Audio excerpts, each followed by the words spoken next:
Hello, everybody. Ooh, we are a little dark, aren't we? Okay.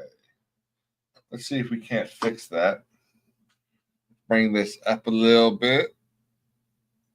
It's a little bit better.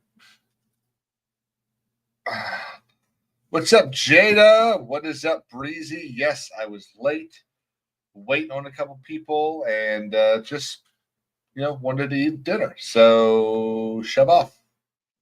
No, I'm sorry. Mash, how you doing? Jada, yo.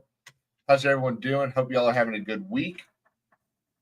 We've got the Gatekeeper's Daimyo backstage, just waiting for him to get back from, I think he said he was writing a letter of support to Kamala Harris or something like that. I don't know. I don't know. Sometimes I worry about that guy. But let's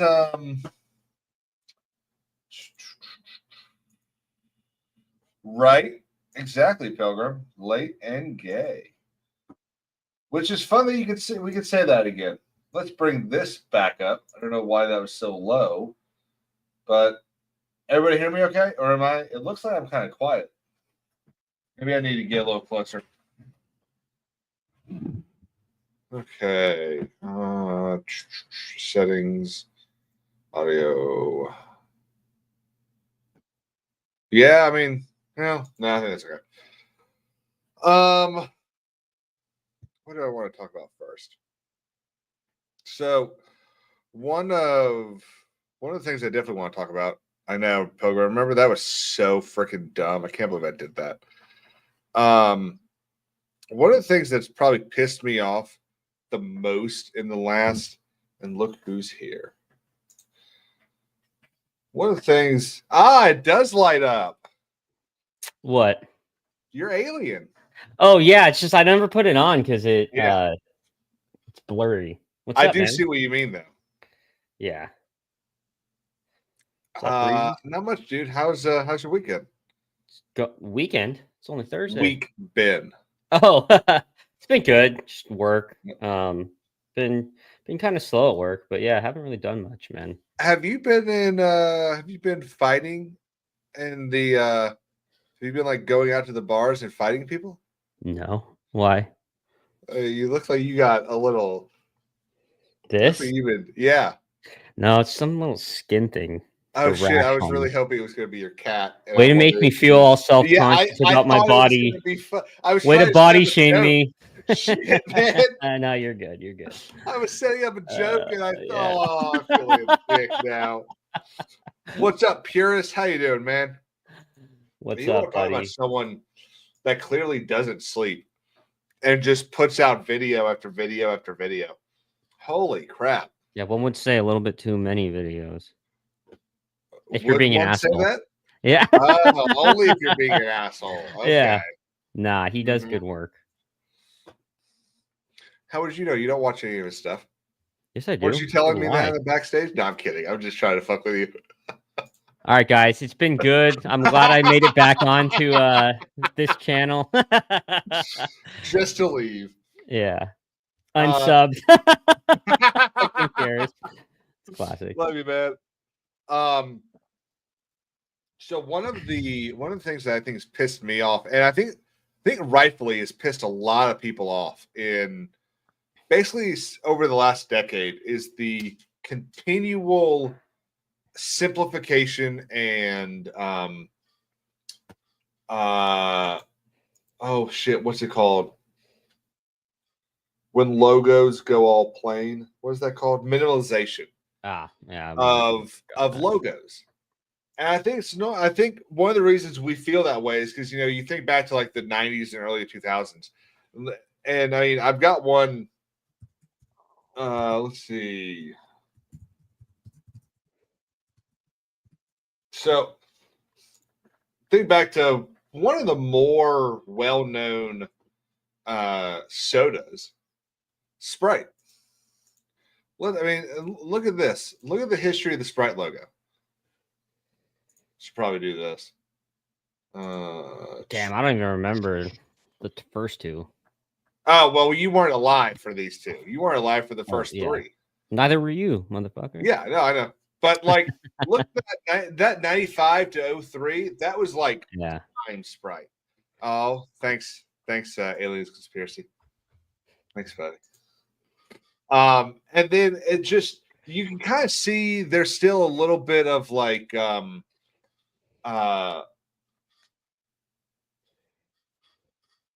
design and not ineptitude, but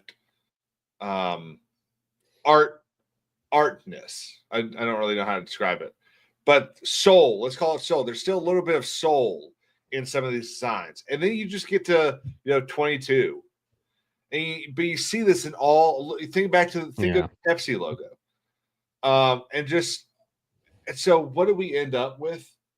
We end up with one of the coolest looking cars,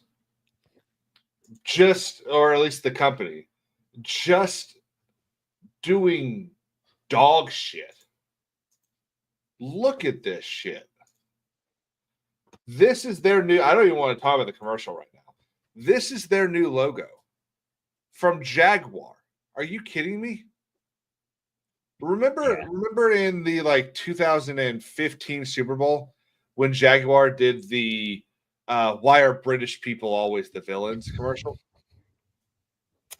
No, I don't really recall that. I am pulling that up right now because I think, in my opinion, that is one of the best commercials. What do you call it? The Super Bowl ever had. Let me just make sure I get the right one.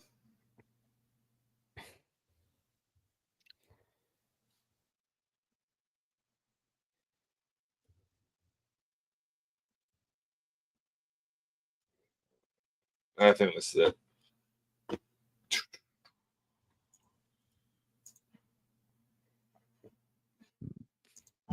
Obviously, we don't want to. Have you ever noticed how in Hollywood movies all the villains are played by Brits?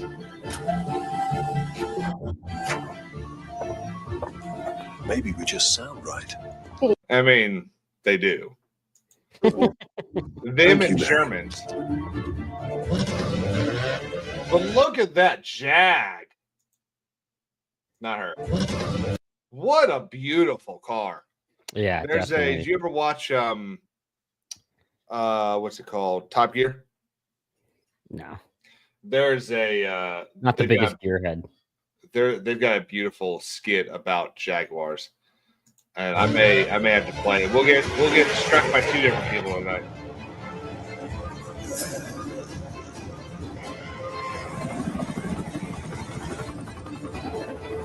They're more focused, more precise. So the whole thing's a Jag commercial. And we're obsessed by power. The funniest thing about this, though, is like 2 or 3 years prior to this commercial, Jaguar was actually sold to an Indian company. So they're no longer, and that's what I think is so weird about this is, as far as I'm aware, that company still owns Jaguar today. And it just feels like, Tata Motors. It just feels like these companies they're just hell bent on ruining what made them special. What do you mean, Purus? I don't know. What do you think about that? I think that's a $500 million commercial. I mean, it was, yeah. It's a 2-minute commercial in the Super Bowl. That's that actually is probably might be closer to $1 billion. Yeah, I think. Okay, so it goes down to kind of, correct me if I'm wrong, but what I'm catching on with, like, the minimalization that you're talking about, I can connect that just being in construction and also like in art and stuff. You go from things like hyper realism paintings to like modern art, and you can just tell like the dumbing down of the artistic style. And it's the same thing with homes and architecture in general now. Everything's boxed out and very simplistic, and that's kind of what I get from the Jaguar symbol currently to what it was before. There's just like there's a dumb, and it's, I mean, I think you can also say there's a parallel with Hollywood and media, that there's a dumbing down and a simplifying, right, of just content in general. And I think that's kind of a valid point.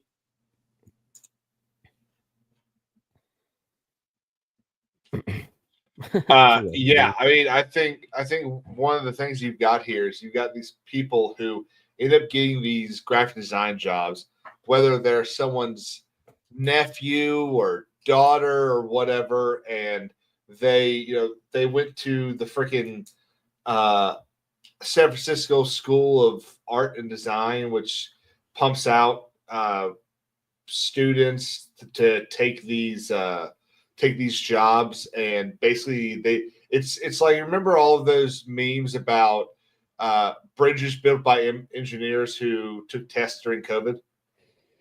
Yeah. And things like that. Like, I sure hope my doctor didn't learn during COVID. Yeah.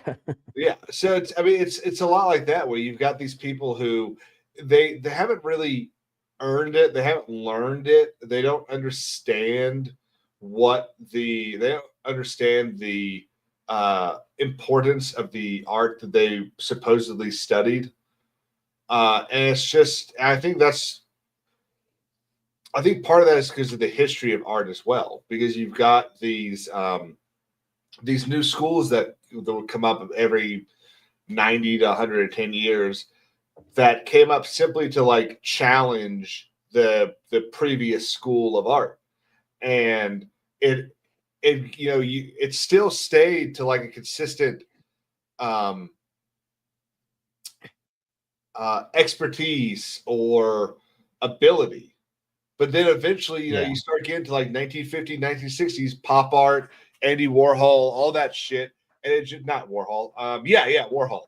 And it just becomes like, whose personality makes their art the best, instead of the art be speaking for itself. Yeah, and arguably, people like Dali, like he had a very, flamboyant personality. You love Dali. Yeah, one of the artists I really love. But this is actually the comment I wanted to talk on, because I actually think that plays directly into what you were just saying. And I personally believe this whole modern art push is it's similar, that they $40 million for a bunch of like paint splattered on a piece of canvas, right? Like there's got to be some sort of money laundering going on. Absolutely. Like, I mean, what's so funny is because we're talking about modern art, there's nothing that explains this better. Oh, what is his name? British Joker. Maybe I'll get it.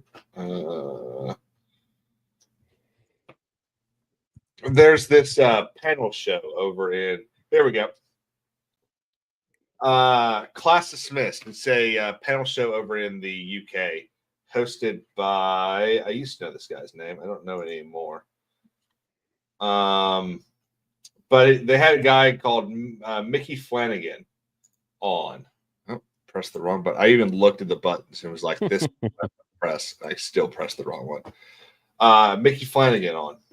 And basically what he did was he went to the Royal Art Museum, and the curator of the Royal Art Museum sat him down, and they kind of went over art. Class attributes. But you went to look at one thing that you just cobblers or middle class walk in and think, I'm not allowed to say that. I have to sort of say, I sort of get it. Well, we got Will Gompertz, who is the BBC arts editor, to show you around a gallery. This is what makes people a little bit angry, because this looks like a geezer who's emptied his brush. I can see no genuine skill here. How talented is this man? Because I think I could probably get fairly close to that with a bit of practice. Do you know what? I don't think you get anywhere near. This is a I love slash this in one. a canvas, and someone is telling me this is art, and I don't think it is art. So I like this, Vicky. What I really like about it is the idea that he's destroyed something and at the same time he's created something. That guy's, oh my God, that guy's triggering me. That guy's fucking triggering me. I could go home and go to my What is art? sofa, and then Kath would come home and say, "Why have you slashed the settee?" I think you'd be right to say I'd that, say, Vicky. "Well, the thing is, I had this terrible set of emotions I needed to express. It's slashed. Deal with it." It's not a work of art. Why is it not? It's Because you slashed your settee. That's not a work of art. but I'm telling you, Hang on, I love this part. you've done really well so far on a few of the cases. Explain to me, but I'm telling you now, this is a mirror. This is not art. Otherwise, in every toilet in the country, every bathroom in the country, there's art on the wall apparently. So, come on. I think this is a comment on art and art making and people's relationship with art. I am so tempted to just draw a cock in the corner in the dirt because I think that would make it funnier. Do you really think it would, Vicky? Yeah. Like, I mean, Okay, so this is a show, right? This is scripted. It's a panel show called Class Dismissed. The funniest part is the dude with the glasses. That is why it's funny is because there are pompous assholes like that will sit there. And, So that guy is the BBC's like head art expert guy. The dude with the long hair, or the guy with the glasses? The glasses. Oh, okay. Yeah, so he's an actual like this is what the art means. Yeah. It's like no. It's like you see those videos on Facebook, where you go like 3 hours into scrolling, and it's some guy that's just like poured paint into bottles and thrown them at the wall. Yeah, it's like that. Well, that's not skill. That's gravity. A few things. Congratulations.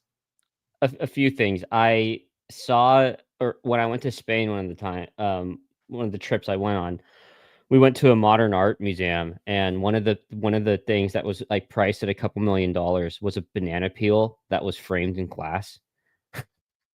And then another thing was like a rectangle, a circle, and then a rectangle on top of it.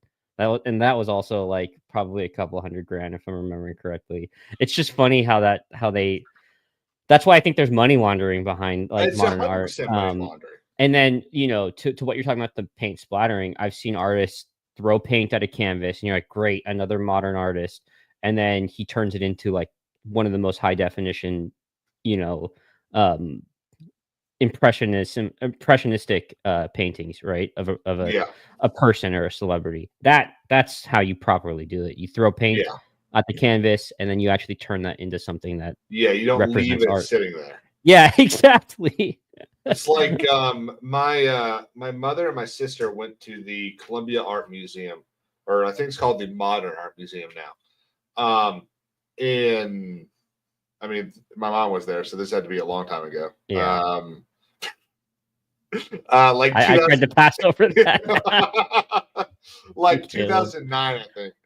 And there was they come home, they're like, Caleb, there was a painting there for like $180,000, and this is 2009. So what is that today? Probably $500,000. Yeah. It was called White on White, and it was a white canvas painted. That was painted white. Oh, yeah. It's like, I mean, I can do that. I refuse to go like if we're like at a family like trip in the city or something, and they want to go to a museum. If it's a modern art museum, I say no. I'm gonna go do something else. I won't support. I won't pay for a ticket to go into those. Like, yeah, it's disrespectful. Mm-hmm. So, let's rewind 3 weeks ago. Okay. So before Trump gets elected, what is one of the things that you heard a lot of, maybe from celebrities? Oh, that they're gonna. If Trump gets elected, they're leaving the country and never coming back. And we've got our first ones. Yeah. Ellen DeGeneres. And her wife. What's her name? She was in Portia de Rossi. She was in Arrested Development, and they have left for Great Britain and are never coming back. Look, I almost respect perspective for actually following through with it because Right. she's probably going to be the only one that actually does it. I think she's leaving for other reasons. Yeah, same I here. think she's leaving for legal reasons. Yeah, Diddy reasons. Yeah. I think she's afraid what McSnufflebears is going to. The UK isn't a great place to go to because if that shit comes out, it's not like they wouldn't extradite her. Absolutely. If it gets big, if it really gets big. Yeah. But you've got who was it? I think what's his name? Brad Pitt. The other one. George Clooney has left as well. He's on an extended vacation in I think Italy. But one of the things I really love is there's this cruise company that has they've created a cruise that goes 4 years. If you want, I saw that presidency. And my favorite thing is the reply that said, "Imagine coming home from this only to find JD Vance as president." Yeah, it's a little ridiculous out there. What do you ever watch Actors on Actors? So it's definitely an interesting concept. You know what it is? No, I don't. So Variety does this. I don't know if it's monthly or something like that. But they do this podcast, I guess, where two actors just kind of talk about their careers. And if you get two people that you want to hear from, that I can't imagine that that's some boring thing. But sure. They asked Sebastian, what's his name? Last name? The guy who did Winter Soldier. Sebastian Stan, right? Yeah. They asked Sebastian Stan if he wanted to do it. So they basically said, "Yeah, Sebastian, come on, you're gonna be this month." And then they were trying to find another actor, and no one else would do it because they didn't want to talk about Donald Trump. Can you imagine that? I can't imagine that. I don't think that's surprising whatsoever. How far up your own asshole do you have to be to refuse to go on Variety? Because you're just say I'm not going to talk about your Trump movie. Yeah, y'all are talking about your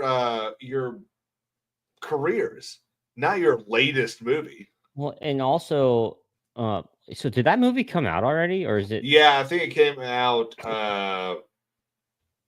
Actually, I think it came out just before the election. I think it was supposed to be a hit piece. Yeah, 100% it was a hit piece. But he really does look like it. For sure. It definitely looks like a younger version. Yeah, I don't know, man. Like, actors are so far up their ass. I'm not surprised by any of the things they do at this point. Or the things we've heard of that they've done. Yeah. Let's see. Yeah. Okay. It came out on October 11th in Canada and the United States. Yeah. Didn't even know it released. I didn't either. I imagine, is it a streaming movie? I don't know. You would think Hollywood would release that as 6, 7, 8, 9 production companies were involved with this movie. Of course they were. I think we call this money laundering. Yeah. That and propaganda. So, real quick, I've got something I'm really curious of what you're going to say about this. But the other one thing I do want to say is one of my favorite shows ever made. It's called Suits, and Aaron Sorkin, who wrote the show, created the idea and helped write the show, is making a new one called thanks Purist. Really appreciate it. I love being compliment. It's a compliment these days. It's great. is creating a not a sequel, but like another show in that universe. Called I forget what it's going to be called. It's going to be set in L.A.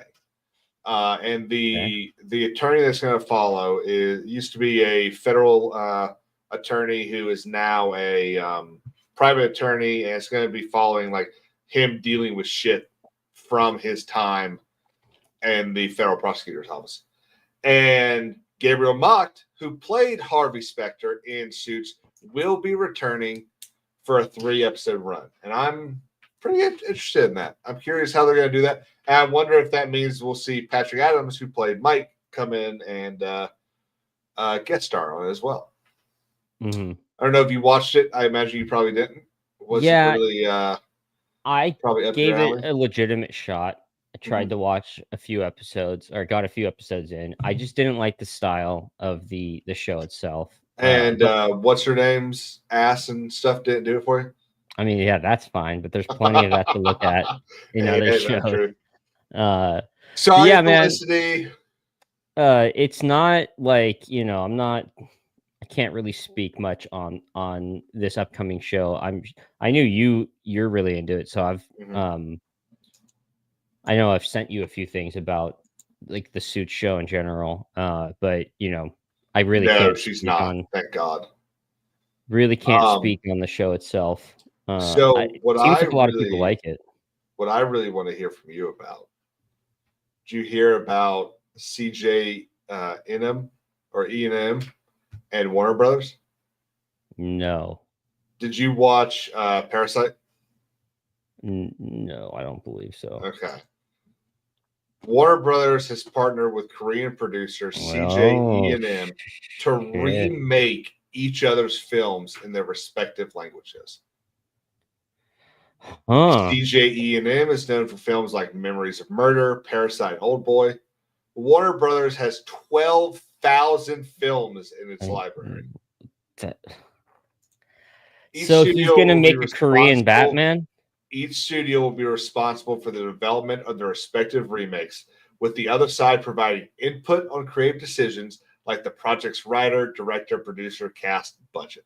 So are we going to get an English version of Parasite then? That's what that tells me. Huh. That's actually super fascinating. Yeah. So I think when I first read this, I was like, that's the dumbest shit I've ever heard. But imagine Korean dramas, movies, all that shit is just cleaning house over here right now. So imagine the Korean studios get to come in, tell people how to make the movie, who to hire, things like that. And then we get some good American movies. Yeah, don't they eat bats over in Korea? That's China, you dumbass. Koreans eat cats. Yeah.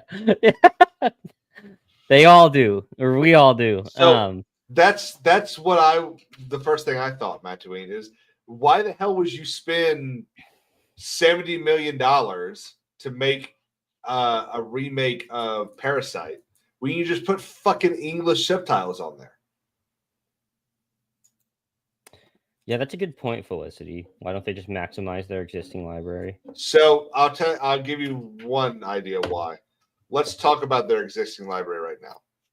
So their 4 most popular things are basically all HBO stuff. Game of Thrones, Westeros, Harry Potter, more of a Warner Brothers, but the show's going to be an HBO thing. Batman and what was that 4th one? I don't remember what the 4th one is. Succession's pretty big on HBO. Think about how much money they have to spend to make a new Game of Thrones movie or a new Harry Potter thing. And with the Harry Potter stuff, outside of those 8 movies, none of the movies, The Lord of the Rings, thank you, purist. Oh my God, I'm a fucking idiot. Outside of those 8 movies, nothing Harry Potter wise has really made money. Mm-hmm. Like the Fantastic Beasts and Where to Find Them did fine. It did good, but it was not Harry Potter. And then the next two movies were crap, especially being buried in. And I will never hear the end of it from Pilgrim. I will never hear the end of this. Congratulations, Pilgrim. You have it over me for the rest of your life. Fuck. Yeah, it's. I kind of understand what they're doing here, but I can't be confident in saying that it's going to actually fix their issue with debt. I think part of the reason why they signed that deal with Tom Cruise is because they know he himself as an actor brings people to the theater. Yeah, I forgot about that deal they signed. Yeah, so the first film that he's going to be doing as of right now under this new contract is with Alejandro Iñárritu, who I'm not even gonna lie, a huge fanboy of him in those movies. Birdman and The Revenant. He won 5 Oscars off of both of them, and I have a kind of going theory that Tom Cruise sees that, acknowledges it, wants his Oscar, and knows he's not going to get it on his own. He doesn't have one, does he? Exactly. And so the two American, because he's mainly a Mexican director, like does things in Mexico, does things in Spanish, and his two films in English have won 5 Oscars, which is more than most of the prominent directors that we have. So I think he's viewing. So I think that movie they're gonna have to spend. The budget's already, not budget, but the cast is already looking pretty good. The only one I can remember off the top of the head is Jesse Plemons, but he's in like everything these days. There's a few other like bigger actors that are in that are going to be in this movie, and all we really have is a cast. There's no real information, but Iñárritu's writing it. He's bringing back the same writer room that he used for Birdman. Okay. And so you're about to just like cream your pants. Kind of, yeah. I fucking love both. Like, I love those movies, both of those. But point being, what I'm trying to say is that, under this new, they are in debt. It's going to take a lot of money for them to get out of this debt. But I guarantee that movie, just being Tom Cruise and then Iñárritu doing it, I think is going to bring a lot of traction. And I just find it interesting that the first deal that they have with Tom Cruise, he decides to gather, Iñárritu and his crew to kind of put together some big ensemble cast and do a really high production movie. Now, that it could just break even, but I guarantee with a team like that, they're gonna, and then being Warner Bros. Being in the position they are, I don't see it flopping, but I don't know. I thought that was interesting in what we were talking about. Yeah, and Felicity on this. Warner Brothers made $1 billion off of Hogwarts Legacy. It really helped them, but you can't get. I mean, they're $42 billion still in the hole right now. They've just lost 8, or I guess not lost it. They've lost the ability to get another 8 billion because they lost the NBA. They've still got a little bit of a hold on some games. There's a couple streaming rights they have over on Max, but TNT, which is a Warner Brothers channel, no longer shows after this season shows the NBA. So they've lost a pretty hefty chunk of money from their budget sheet for next year. So I think that this attempt is to get the money that they'll get from this Korean studio putting out their movies, and then hoping that they hit a couple of bullseyes with some of the movies they make. They're also walking on eggshells right now, HBO specifically, and Harry Potter. They're walking on eggshells with that. Let's talk about that. J.K. Rowling. What's up, Chris? So J.K. Rowling, they're obviously backing her up, and they're telling, they're making it very clear she will be a part of the show. They're not going to alienate her. They need her in that sense. But dude, I mean that for especially our generation and above, I mean, they're on it's going to be a hard feat to Yeah. conquer, you know, like especially it's like, and the closer we get to it, I was thinking about this, is that the closer we get, the more people that they're going to start casting, because Yep. Dumbledore just got casted. The more Wait, what? I'm pretty sure he got casted. They had this, so they've only done, as far as I was aware, they only did casting calls for these three.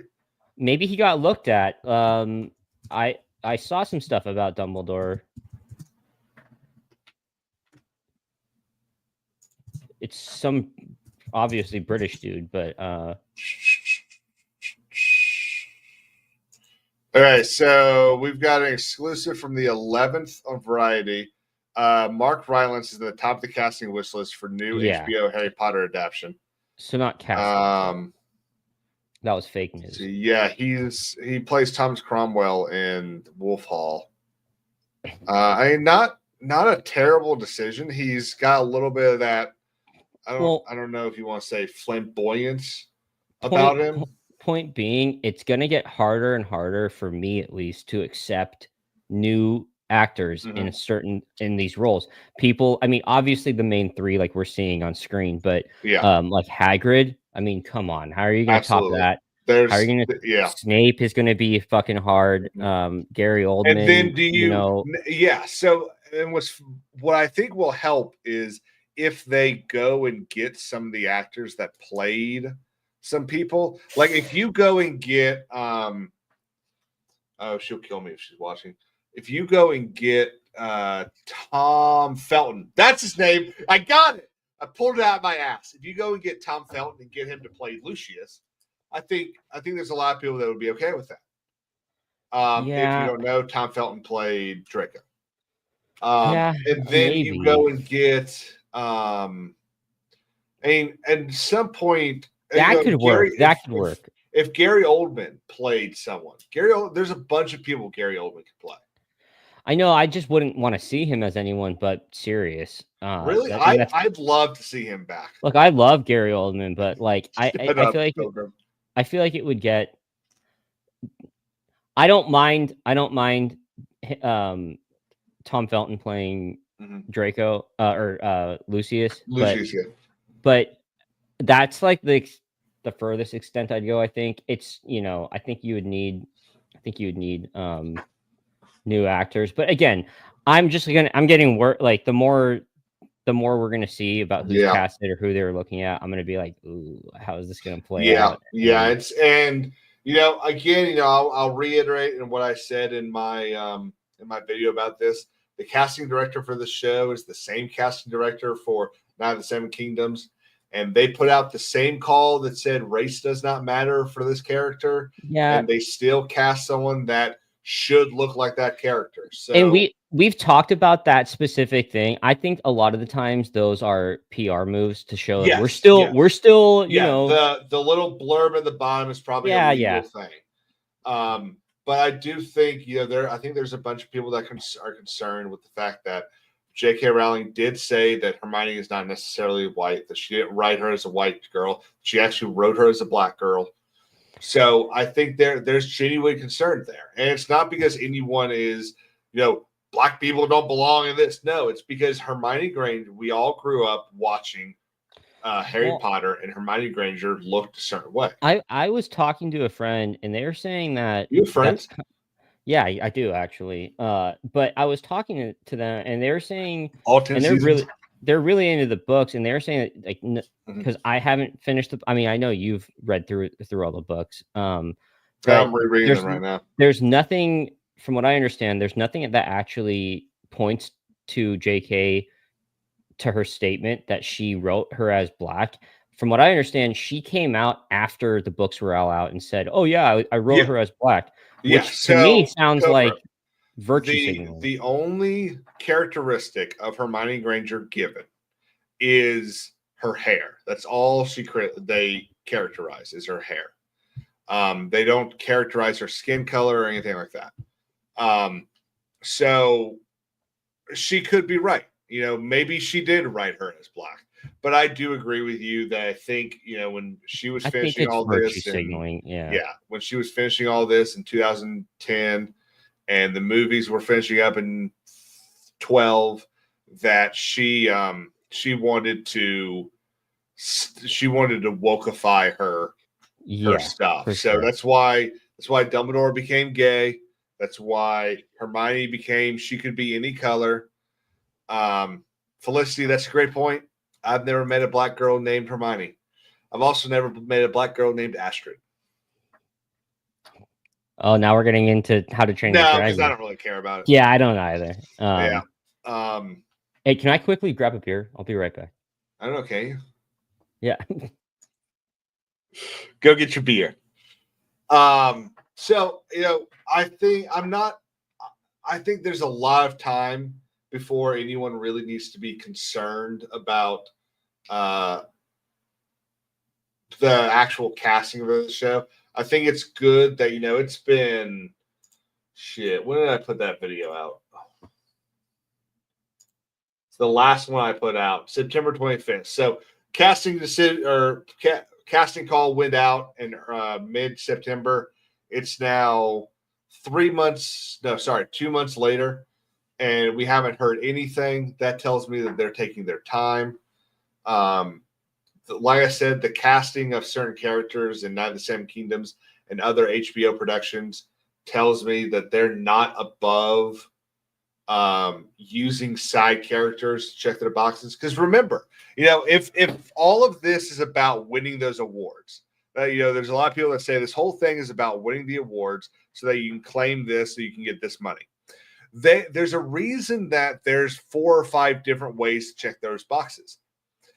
HBO could hire I think it's like a 65% crew to film the show, and they can still get into the let me bring it back in. They can still get into the award categories without having to use the "we cast a deaf black gay chick" to play this role box. They can get there using other boxes. So I think that's the only good thing about it. Felicity said they want to cut them out for the overseas market.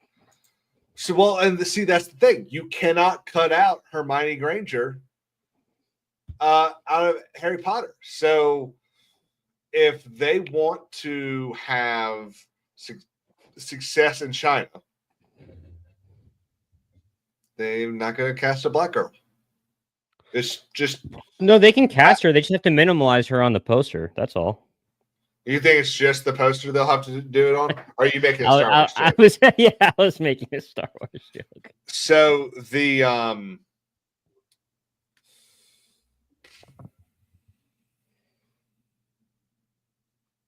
I kind of lost my train of thought just now. Yeah, sorry. No, all good. Let's see. Hello.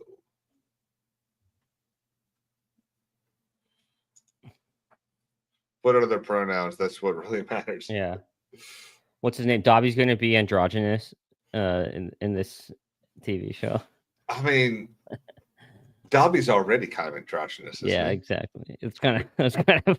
She's gonna wear a mask like Black Panther. So, did you see that there is a popcorn bucket for War of the Rohirrim? Yeah, I did see that. It's not a bad design. I want it. Yeah, I was gonna say. And I want to go to the theater, and I want to just fucking beat the shit out of a kid. Well, you know what I'm saying? It's like if you go as a family, super easy to pass some popcorn down. Just fucking... That's what I thought. It's like, damn, they're making hold the popcorn. It's not only Johnny on the end wants popcorn, he can move. Yeah, it's not only a decent design, it's practical as well. It's like you ever go to like an old church where they pass the offering plate using a thing. Well, my church, we had like 20-foot poles with baskets at the end of them, and they'd slide. The fucking, the helpers would go in to each pew and slide it down. Yep. So Breezy, my understanding is that it hasn't come out yet, and no one's seen it. It is definitely looking like it's going to be pretty girl boss shit. But I still have hopes. I still hope that we're all kind of wrong.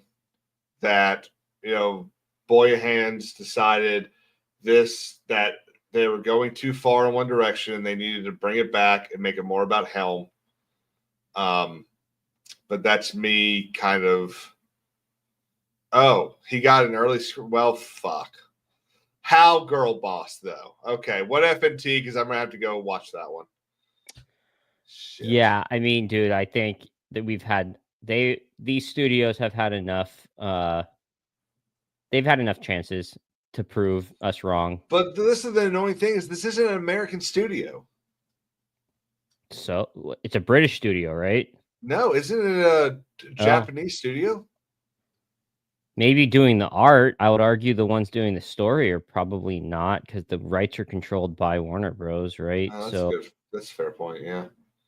Damn, that's really annoying. Well,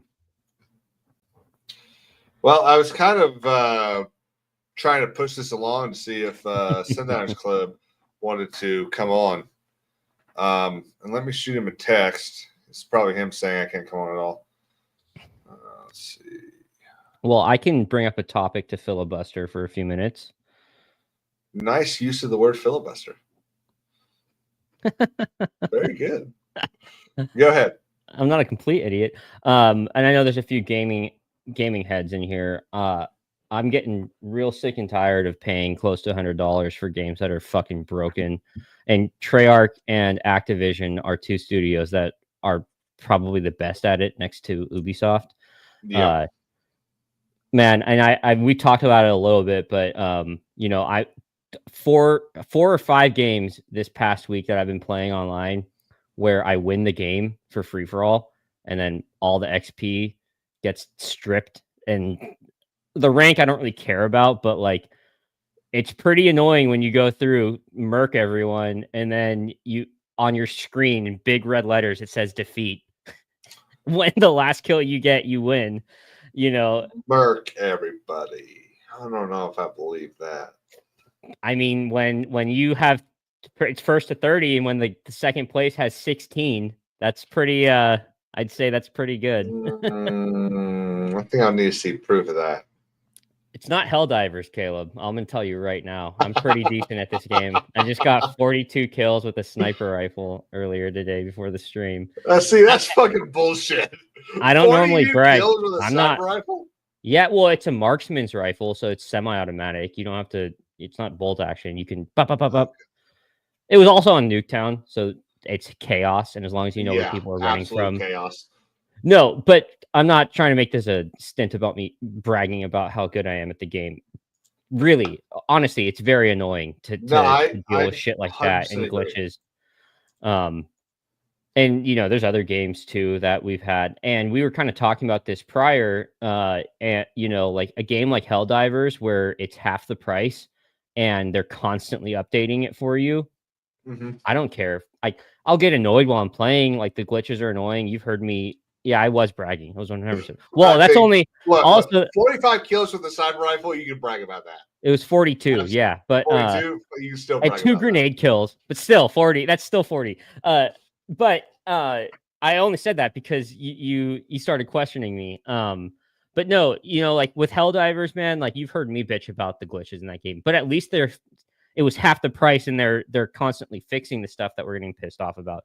With Call of Duty, they're just like, well, sorry, you bought the game. Deal with all the bullshit. I'm sorry to completely interrupt you.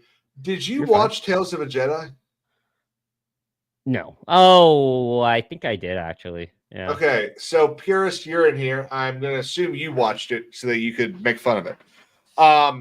Did not the little like skull-looking guy go after Ahsoka Tano as like a little kid? Yeah, and she killed him. So in I don't know what this is. What is this?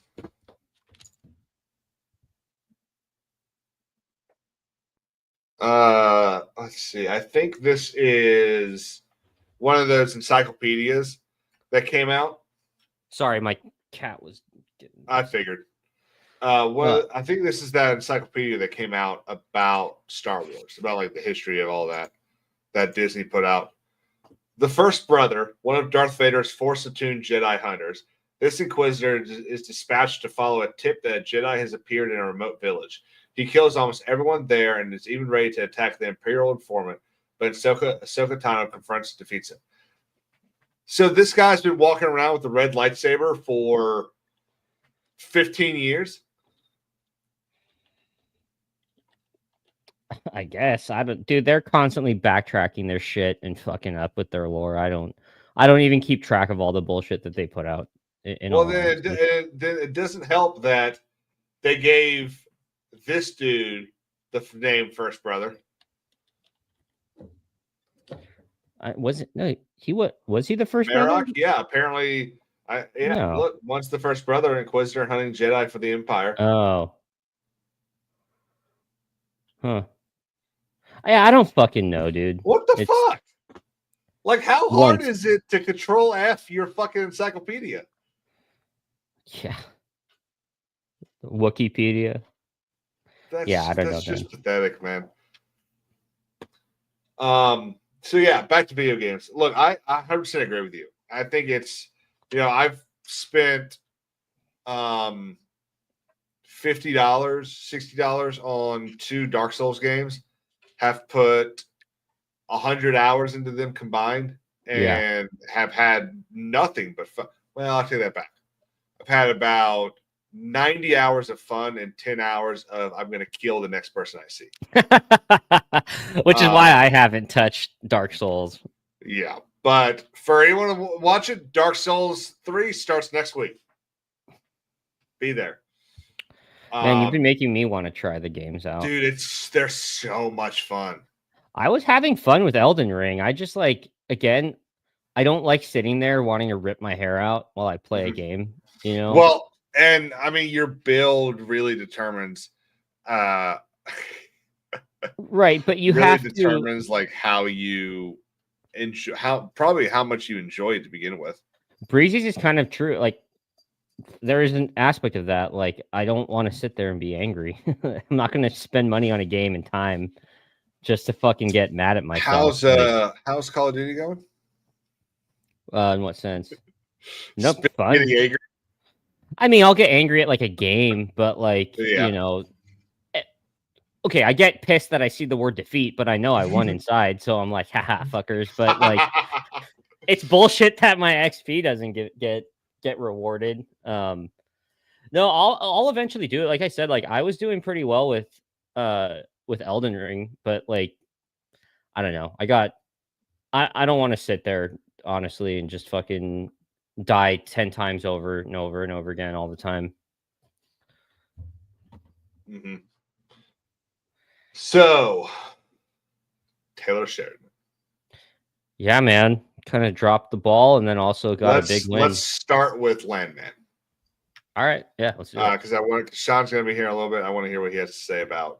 Did he answer you? Yellowstone, yeah. So Landman, you watched it? Yeah. Thoughts?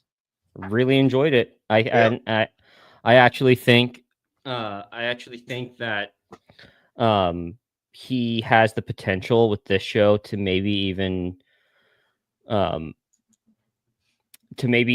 what's it called? Outshine. I think the story itself could prove to be more successful than Yellowstone, given how 100% agree. Yeah, this season. I think these first 2 episodes, I think they're so far the story that we got cooking. I think it's better than Yellowstone. Especially with what Yellowstone ended up doing. But I think I could never really see Billy Bob Thornton as anything other than his character from Bad News Bears. Oh yeah, that and Bad Santa. Bad Santa, yeah, or what's the? Oh, let me make sure I know what this is. But did you ever see Mr. Woodcock? I think I did once back in high school. It's him, Sean William Scott, and Susan Sarandon. And Sean William Scott is is Susan Sarandon's son, Yeah, and I think I did Billy see Bob this Thornton starts movie. dating her. Yeah, so I can never see Billy Bob Thornton as anything other than Mr. Woodcock, and the Huh. the ability for Sheridan to get to pull this and honestly the ability on Billy Bob Thornton as well to pull this serious character out and make that the forefront and make it so that you can forget all these funny things he's done. Well, like It's he kind of masterful. doesn't pull him out. Like I would argue, like he does have serious moments, but he is doing his kind of his typecast role a little bit, right? Do you He's think cracking so? jokes. Definitely, there Well- are definitely times where he's cracking jokes that like they kind of feel overplayed in the moment, but Like you know, what? like specifically when he's on the phone. I think it's episode 2. I mean, are we spoiling it for everyone or? Spoiler alert! Spoiler alert! Yeah, Go ahead. spoiler alert. Mute us. When he gets his finger, when he fucking Yeah, destroys his pinky and then Yeah. goes to the hospital and he's waiting for the cop and he's talking shit to the cop that's trying to like Yeah. that. After Okay, like yeah, but I feel after like the that like, worked. I'm not saying it I didn't really- work, yeah. but it's definitely in the same typecast Okay, yeah, I see what you're scenario. Yeah, Mhm. you know, I'm not Yeah. saying that his role wholeheartedly is typecast in this. I'm just saying there are Yeah. times where the Billy Bob Thornton kind of shtick shines through. But all in all, dude, it's entertaining, it's funny, and it's also engaging. The plot's engaging, and Well, it made me and want more when I saying. finished. I'm going to assume that John Hamm is probably the second highest paid actor on the show. Yeah, He's in it for so far. I mean, we're 2 episodes in. He's in it for 5.5 minutes. and who knows? By season 2, they could draw in another big name. Yeah, You know, after they get budget. This is a show that I think you not only can you sit there and have this Landman show, but I think you can boot this off into 4 or 5 different locations. Yeah, no, for sure. And also, I want to bring up like when I drove through Odessa in that area, very like they did a good job capturing what that part of Texas is Yeah. like. And then also the people in the show. Like I work with a bunch of people that are like that already. I was like, okay, this makes sense. Now there is one thing I kind of wanted to bring up. The whole daughter like thing Dude, is a I'm little sorry. weird. I thought, 100%. It's a little weird. I could not stop laughing. No, That was scene the funniest shit I've seen this year. Because you told me before, and then when I saw it on screen, I laughed even harder. But I'm saying, like, okay, when the fucking 70-year-old is like staring at her out of the window, I was like, God damn, Sheridan, the fuck are you doing? It's like this is a senior in high school, like, and she's rubbing oil all over herself. I was like, this is like, you know, I'm not a prude, but I'm like, okay, it's a little weird. I'm not gonna lie. She walks and in. If you don't know what we're talking about, yeah, the actress is the actress is 27, but like, and yes, I did look her up. That's what I get for asking. Are you being careful? Yeah, we have a rule and we stick to it. I want to regret asking you this, but what is this rule? As long as he never comes in me, he can come anywhere on me. And the stare. I'm gonna go get a Dr. Pepper. I'm gonna look at a Dr. Pepper. You want anything? And she's just like, she's just like, thanks so much, Daddy. I could never talk to Mommy about this stuff. Oh my God. Yeah. No, I mean, that's about to become a new meme. Well, and the way I did see what Sheridan was doing with it. Like he's trying to show the family's fucked up, like in a sense. Yeah. And then fucking his ex-wife is a batshit crazy, you know. Whore. Yeah, I was trying to find the right word for it. And honestly, I mean that in the nicest way, which is kind of weird. But it seems like she's only she's going to be there to be the thing that fucks with him. Yeah, and like they're probably going to do, because knowing how Yellowstone went, and he like we were talking about this over the phone. They, Yellowstone has like the drama, like a soap opera drama thing to it. That's probably what's gonna, don't turn a hoe into a housewife. But you know what I'm saying? He's probably gonna get back with her, and there's gonna be some shit like that goes on eventually in the story, because you can already tell, like, she's like making all those comments to him. Now I'm actually really excited to see what his son's progression in the story is going to be. Yes, how he wants to work. And I'll tell you, and I wish he was here by now, because I hate that I'm going to go ahead and bring this up. But one of the things that I really like about Sheridan's show so far, Mayor of Kingstown, Tulsa King, 1923, 1883, and Yellowstone, and Landman so far. 1920. Did you say 1923? Yeah. Okay. Is that they have in them the spirit of the American man. For sure. And what I mean by that is, I don't mean you see all these memes about jokes about, men have an overwhelming urge to want to die right here, or want to bleed out right here. And it's like a snowy place, or they have an overwhelming urge to want to die on a hill defending their family from an overwhelming force, or some shit like that. And the other thing that I think men in general have an overwhelming urge is to just get the job done. Yeah. We don't want to work from 6 to 9 every day and bust our asses, do everything. But when we get that gratitude, I don't think there's anything better.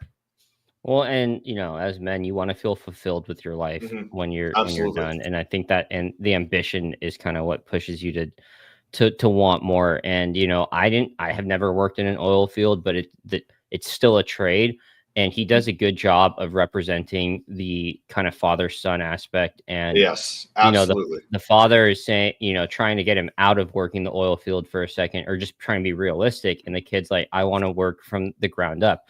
Now it's not very realistic, because more often than not, what I've seen at least in the electrical field, is when you have a father-son duo in a company, whether that family owns the company or not, you more typically the father is making, if he wants to work in the business, he makes the son go through the field, then gets into the office, and then learns the business that way. Whereas in this show, yeah, Chris, totally agree.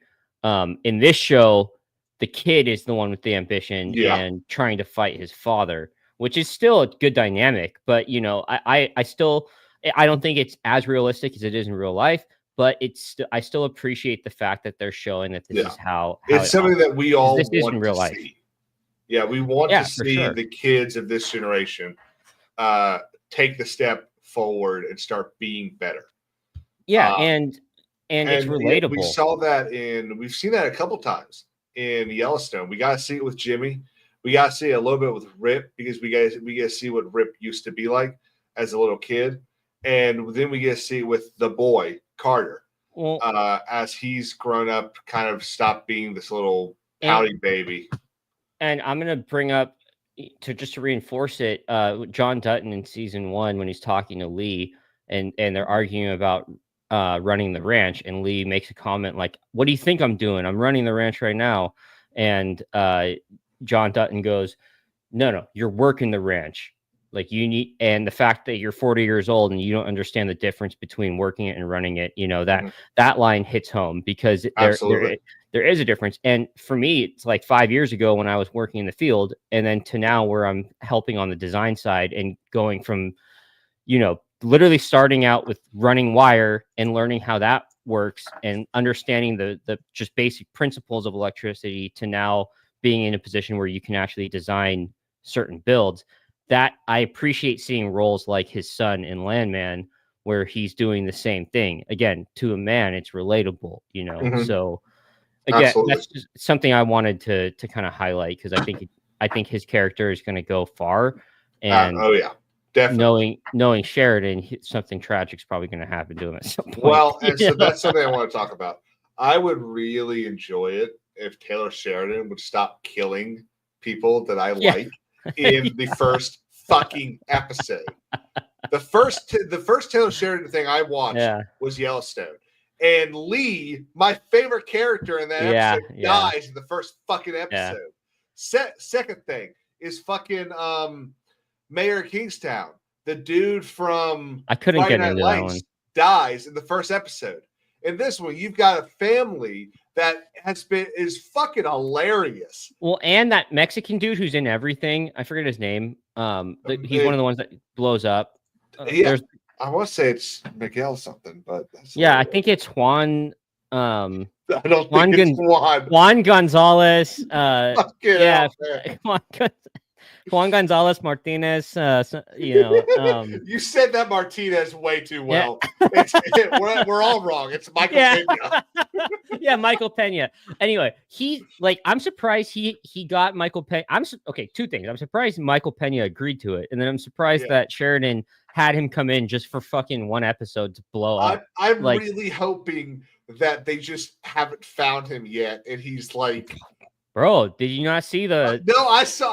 Part did you not see the barbecue line? Yeah, but they only found one body.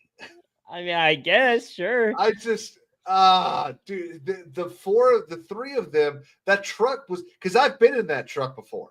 I've been in the truck where you've got 3 or 4 guys who they've been working that job for 10, 15 years. You're brand new. And I've had those jokes made of me. I've been the guy that had to go get not literally the brake fluid or blinker fluid, but I've been that guy that had to go get the shit stuff. Okay, you know what? Sorry, I don't mean to interrupt, but I need to make a point that when they were making him look for the valve up hella high up, man, on my first day working in electrical, they had me running around the job site for, I kid you not, 45 minutes looking for the copper stretcher.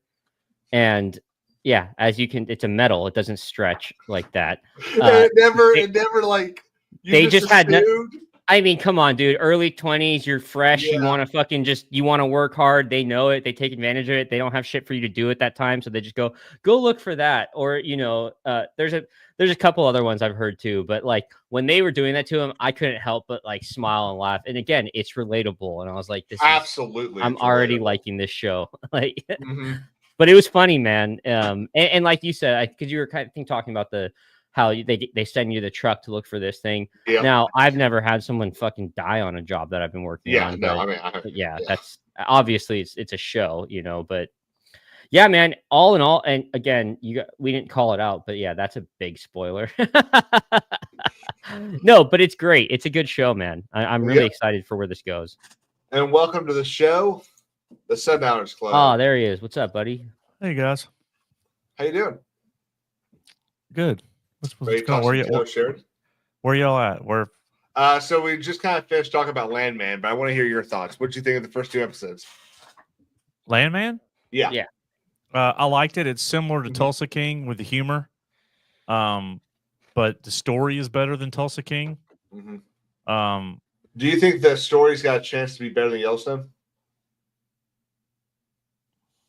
Yeah, I think it better does. than. I think it could be. And I think part of the reason is because Yellowstone ended up getting a little too soap opera.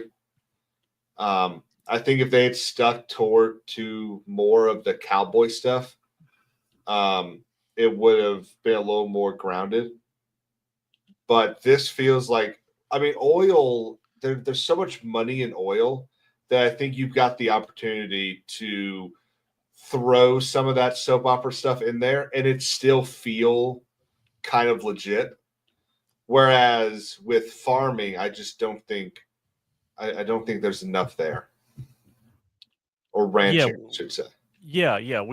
we only had one line in the first 2 episodes where John Hamm showed that he might be somebody you don't want to fuck with. Like I tell you, I really loved because you could tell that John Hamm respects what Billy Bob Thornton does, because he was very clear. He got to he told him he was going to fix the issue, and then. Are you drinking Dr. Pepper? Yeah, Are you fucking drinking Dr. Pepper on purpose? You did it on purpose, didn't you? Yeah. No, I think he's going to actually become the adversary by at least. So, do you guys know the backstory? No. So, I don't think they were supposed to give anything away, but the Britain, the London show, I think it's called This Morning. It's kind of like a Good Morning America in Britain. Mm-hmm. Yeah. Billy Bob and Demi Moore and Ali Larder. And which one's Ali Larder?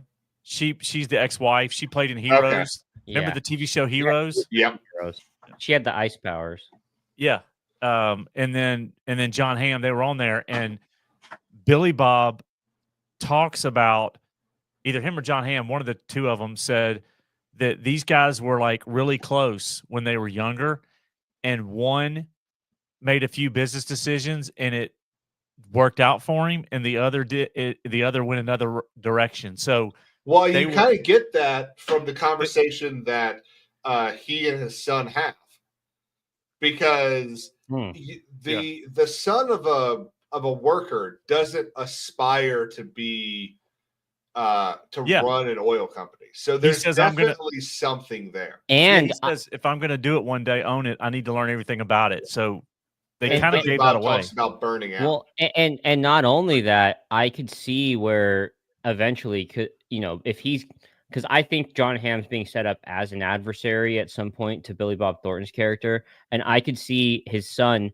eventually maybe getting closer to getting his own company, and then all of a sudden, Billy Bob has to make a decision of who he's going to side with, and then all of a sudden it's two different oil companies combating each other, right? Something like that. I could see.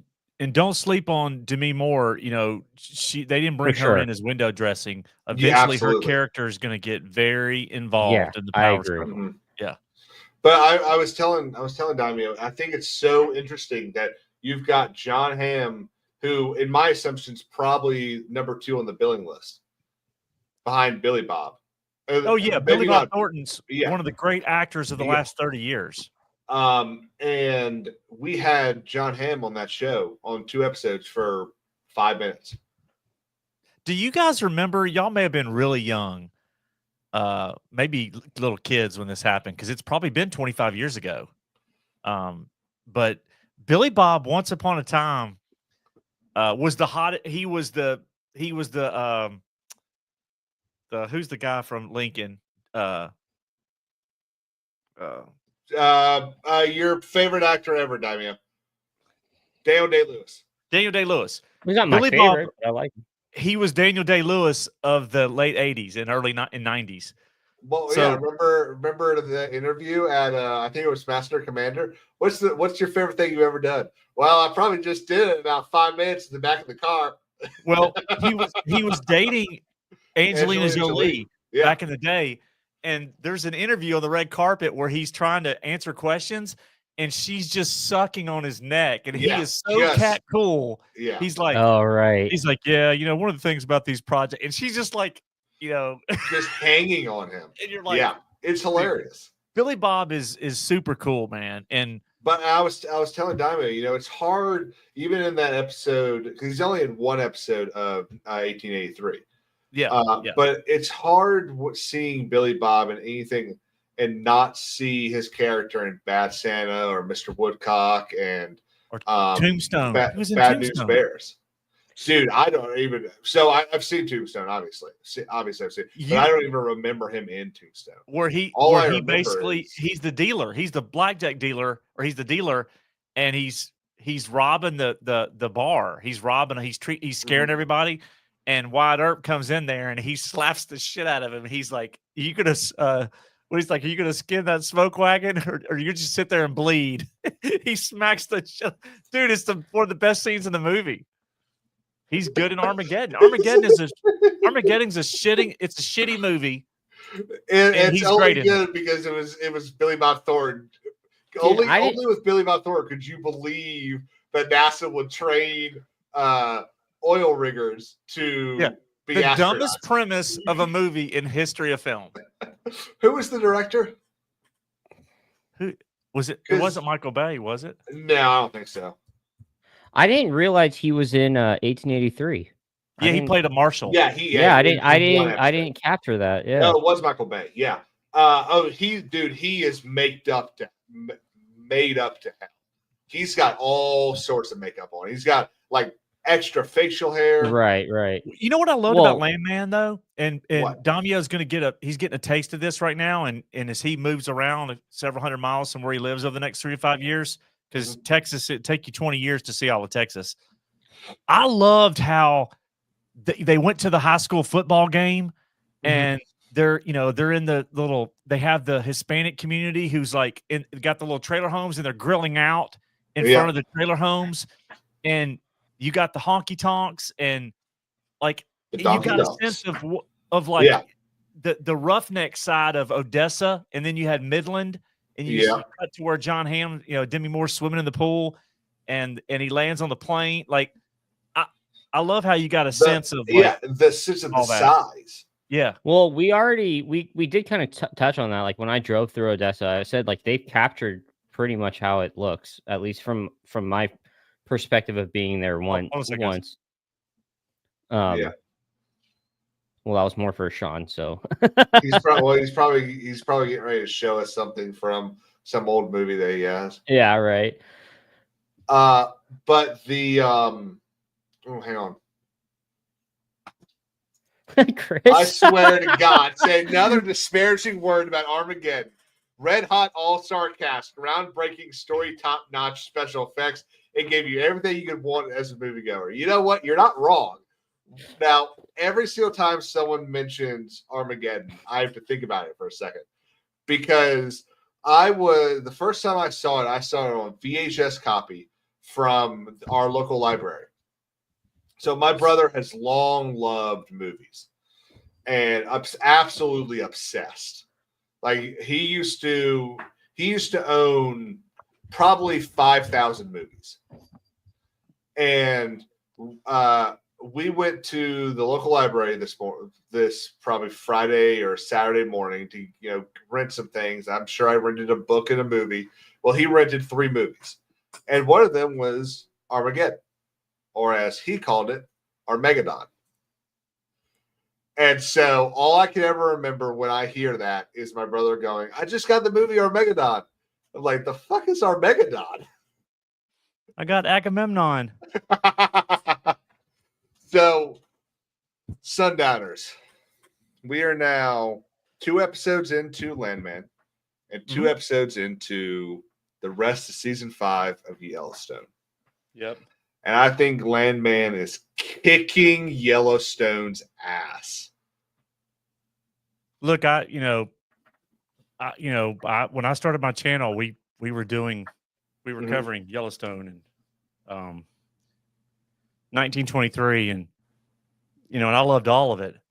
I hate these first 2 episodes of Yellowstone. The absolute best part of this season has been the back in time part where it's watching the Cowboys down there, the 4-6s. That has been the only good part of this season. Every time they go forward, and I don't know, I don't know where Jamie's balls are, but they sure as hell are not attached to him. Yeah, I just, what is very clear. I You don't sound like Beth. I know what they did. They went and filmed a lot of this stuff when they thought Kevin Costner was going to be there. So a lot of the stuff at the 4-6s. So they're using some of that footage when they do the flashbacks. But from a storyline standpoint, it doesn't work. It feels gimmicky. No. Yep.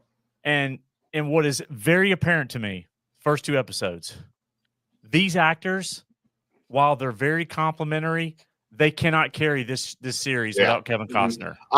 This entire time I've been sitting here going, this show, it's fine. Like we've gone from a show that was an 8.5 to a 9 to a 6.5 that gets to a 7 sometimes. Yeah. And it is very clear that what's missing is Kevin Costner. It's over without Kevin Costner. And it pisses me off that what Paramount and Taylor Sheridan decided to do was Kevin. Yeah. Well, so Paramount and Taylor are the ones that decided this. They decided that they were going to go and not do that. They were going to go ahead and do Yellowstone the rest of season 5 instead of doing 1923. No one's busy for 1923. What's Harrison Ford doing? He's doing Thunderbolts. But you could have. He would have flown in and out. He's been done. Yeah, that production has been done for at least a year, right? Put the fucking show out. Well, put that in the scheduling slot, and then give Kevin the time. And I'm more. I'm sure we're going to get to this, but I'm more pissed off that I didn't know I wouldn't be able to watch this season. Absolutely. That's another big issue that I have. Especially after the first episode did come on Paramount Plus. Before we jump into that, I haven't been able to watch these episodes that have come out. I think it's the first 2.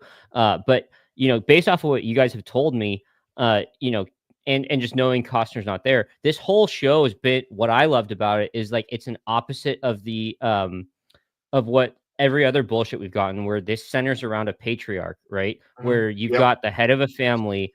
And like you said, Sundowners, about how these are good supporting characters, but they can't carry the actual show. What made them so good as supporting characters is that everything revolved around Costner's decisions that he was making as John Dutton, and everyone wanting to kind of prove themselves to him, and why they should be given the be the beneficiary, so to speak, right? Like, in that sense, that's what makes the show great, right? Is that he's making all these decisions, and they need to prove themselves to him.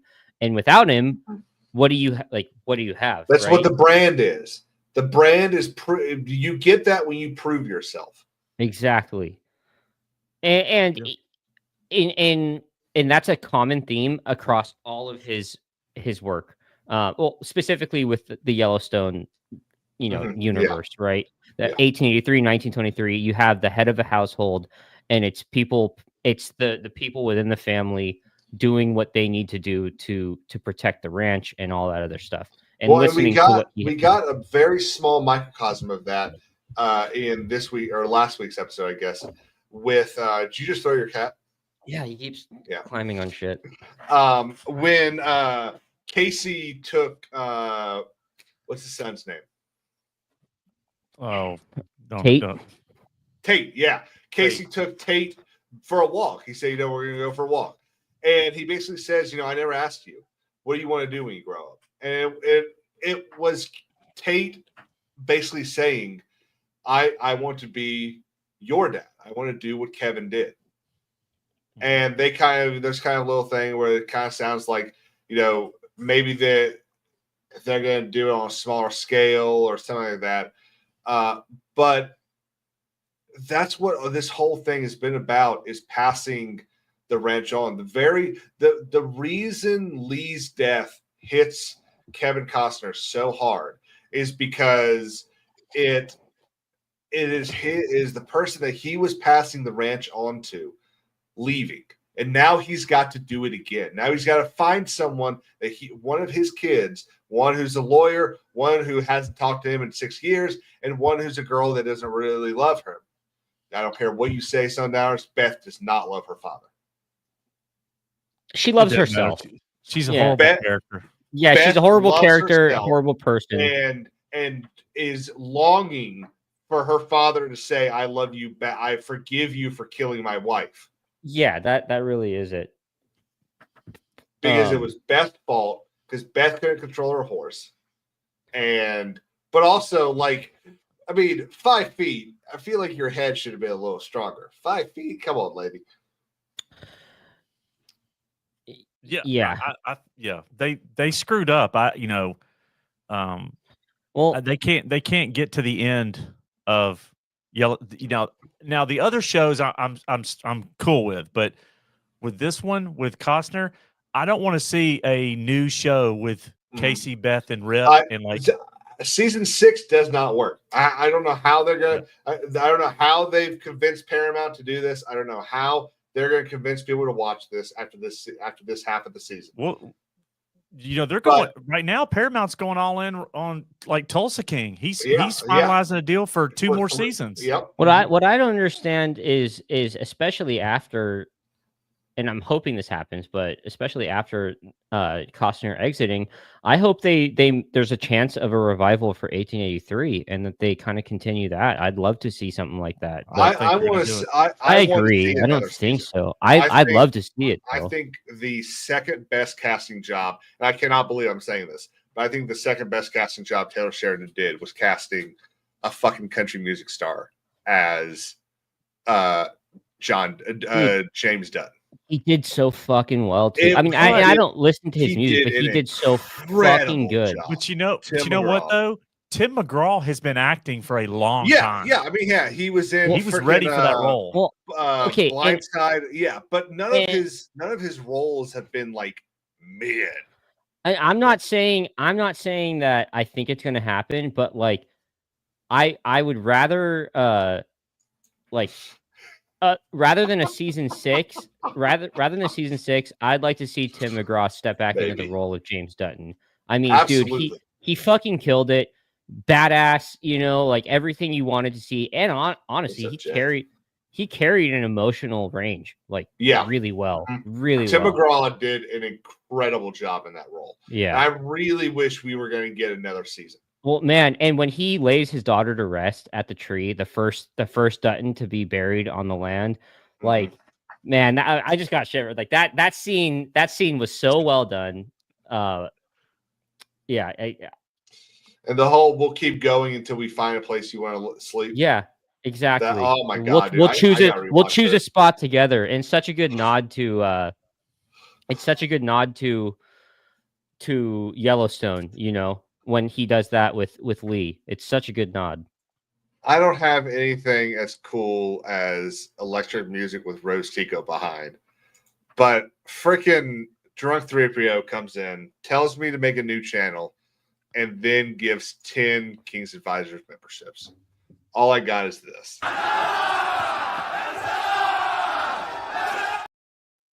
Which I'll be honest, it's actually pretty good, I think. No, that's good.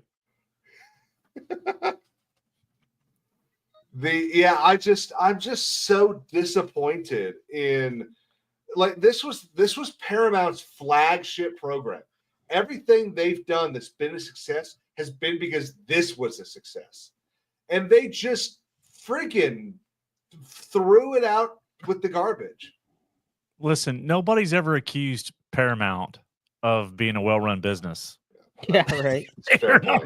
If they were well run, they wouldn't have Yellowstone on the Peacock network, and then just regular TV. That so they're not a well run business. Did you see where the girl from 1883, Isabel May, she just landed a new role? Yeah, well, she's also in, or no, it's the other. Michelle Randolph is Spencer's wife. No, not Spencer's wife. She's in Landman. Yeah, but she's also in 1923. She's in 1923. I'm talking about 1883. I'm talking about. No, what role is she getting? She's playing Sidney Prescott's daughter in the new Scream movies. Oh God, Scream 7 or whatever. I couldn't care less, to be honest. Yeah. Well, hey, that's a good. well, no, but I mean, what it shows you though is that she did such a good job on 1883 that she's on the short list for a lot of these movie roles, and she landed one. Yeah, I mean, look, everyone that they've cast in these shows has done. Actually, before I say it, what I'm really looking forward to is seeing what Taylor Sheridan's role in Landman's going to be. Like, what role did he write for himself? Yeah, he does love doing that. But I love him. I love what's his character's name in what's it called? In Yellowstone, the horse yeah. guy. One thing I do want to talk to you, Sean, about. So two things. They have now ruined Jimmy, and they have now ruined John. So they ruined Jimmy because Jimmy leaves the Yellowstone. He's the only branded person to leave the Yellowstone with the permission of the owner of Yellowstone.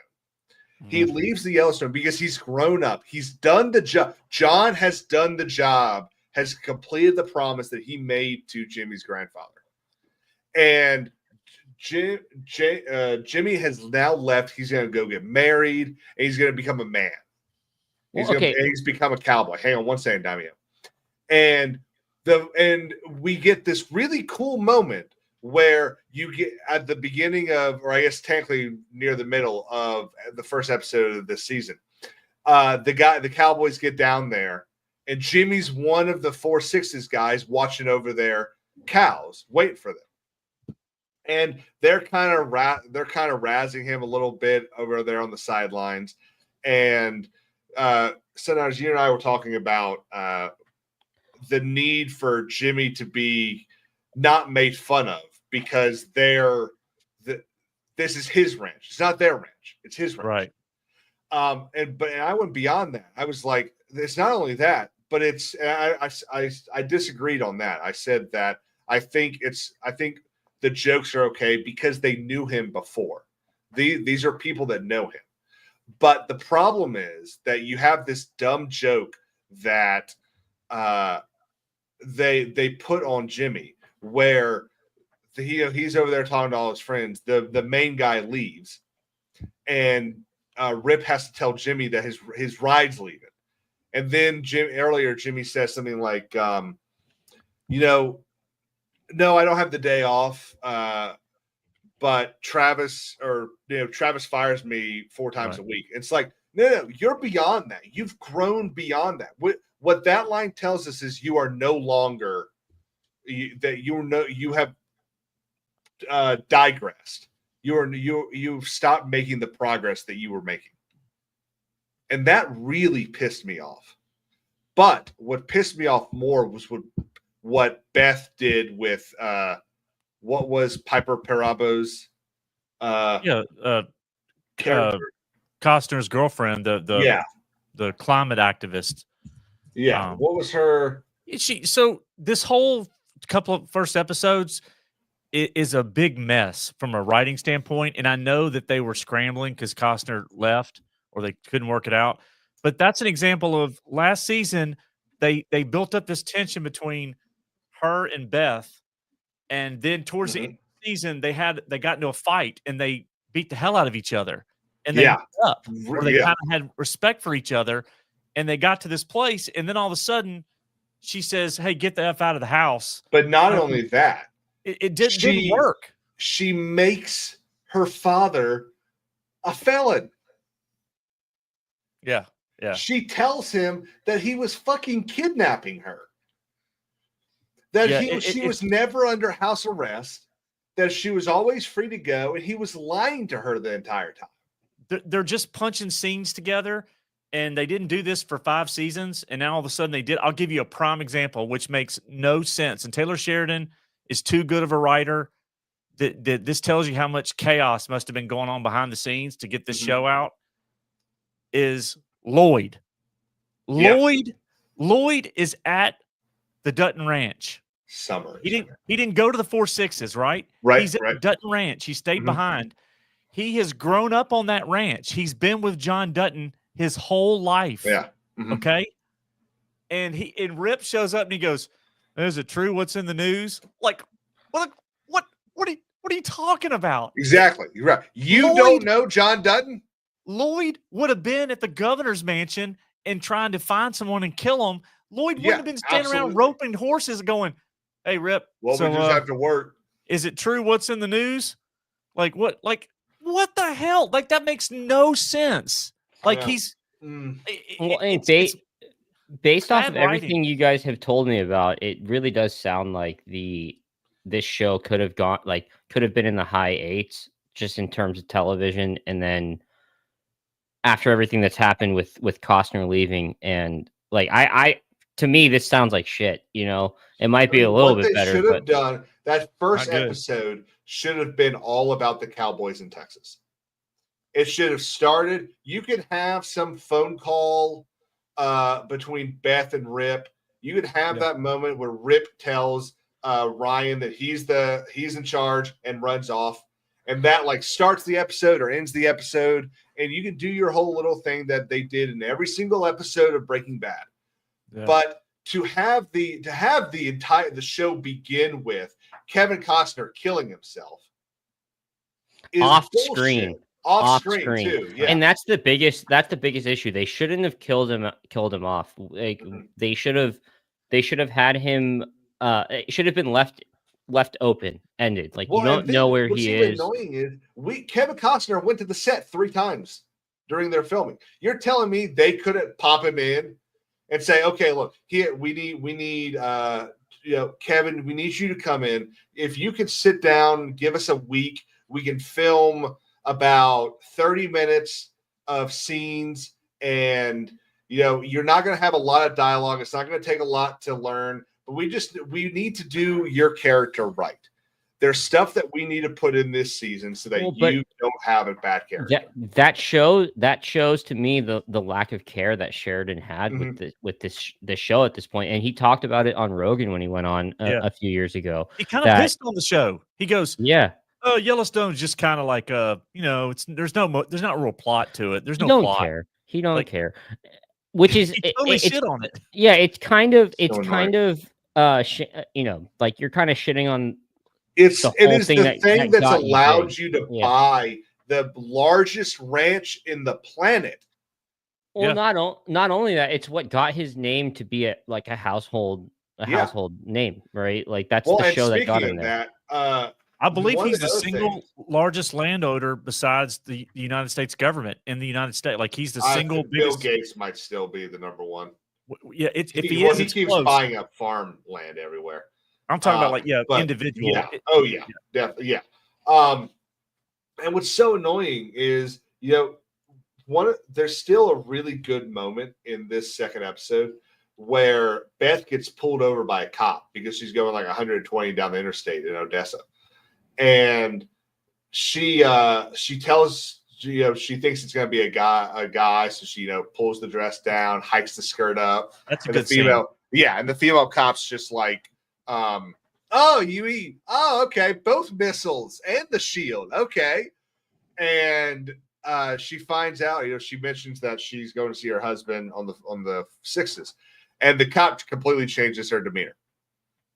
And at the end of when she's walking away, she tells her, "Thank your husband for me." Yeah, why do you want me to? That's a really good scene. Yeah, because we know what it means. This is cow country. We know what it means to put, or how hard it is to put a steak on the table. Like, that's Texas. That one scene is Texas. Incredible writing right there. Yeah, because the whole purpose of that scene is so that everyone you're going to interact with in this show, or when you're in this area, and in the 4 6s show they're still working on, it has a different sense of life than everyone else you've seen in one of his shows. And that is a thread that's going to connect to it's probably even going to connect to Landman.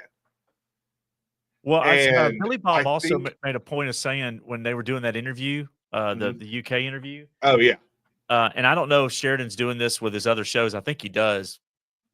He told the interviewer, he said, if you're looking at the scene, the writing, what's being said, the dialogue, I call Taylor. He goes, if you want to know about a so-and-so wrench for a rig or something, I talked to Christian Wallace. He said, basically Wallace is the writer that basically lived the oil and energy roughneck life. Like he knows that. Yeah. And Taylor's taking his life and his story and he's adapting it into a screenplay.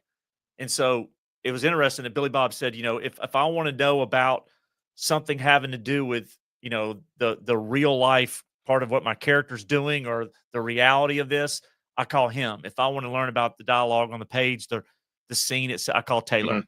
Yeah. And I thought that's a pretty good tandem. But why you wouldn't do that on Yellowstone, I don't know. But Well, I shows think part of it is shows are probably hard the to keep hubris. going, man. I think They're hard to keep going. because Taylor's done it, and so he thinks. I think he thinks he knows all of it, but I think he's been removed enough that he doesn't know all of it. Yeah, yeah.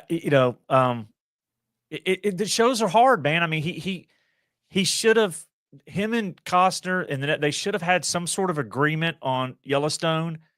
That, I mean, because let's be honest, John Hamm is a very well sought after actor. Not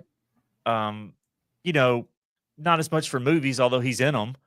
But and Demi Moore is kind of past her. She had her, she was the top actress in Hollywood in the '90s, and had a run of 5 or 6 movies where she was, and then Julia Roberts took over. But none of them were really as big as Costner. Costner kind of got this whole Taylor Sheridanverse, going. Well, and look, Costner. Here's what's so annoying about it. You put John Hamm up, you're going to get a bunch of people that watched primetime television in the late 2010s. You put Demi Moore in there, you're going to get a bunch of either guys that are still fantasizing about her, or you're going to get a bunch of women watching. She looks good. Hey, Felicity said in chat earlier, you got to watch The Substance. That is a crazy fucking movie. I heard, yeah. Dude, it is wild. It's But the wildest shit you've ever seen. You put Kevin Costner in there, and you are going to get every single man and boy in America. Every single guy who grew up with his dad watching Field of Dreams, and then every single one of those boys that grew up and had a kid and has watched it with their kid. Dances with every Wolves. single one of them. Yeah. Well, and you don't even have to go to Dances with Wolves, and it's the best movie he ever did. Yeah. I think For Love of the Game is the best movie he ever did. Oh, Dances with Wolves is really Dances with Wolves is like Yellowstone. Well, Dances with Wolves is what he got his Oscar for. Dude, that's an amazing movie. So you know the story of that, right? You know the story. Here's the question: why he got who's cast the biggest for it, right? beneficiary? Who's the biggest beneficiary of all the crap that's gone wrong with Costner and Sheridan? Who benefits the most? What do you mean by that question? Well, this whole thing went to hell in a handbasket. Luke Graves Paramount, with Taylor, Paramount, and Costner. It's basically screwed the show, right? It screwed it. The show's done. It's either Luke or Cole Hauser benefits the most. No.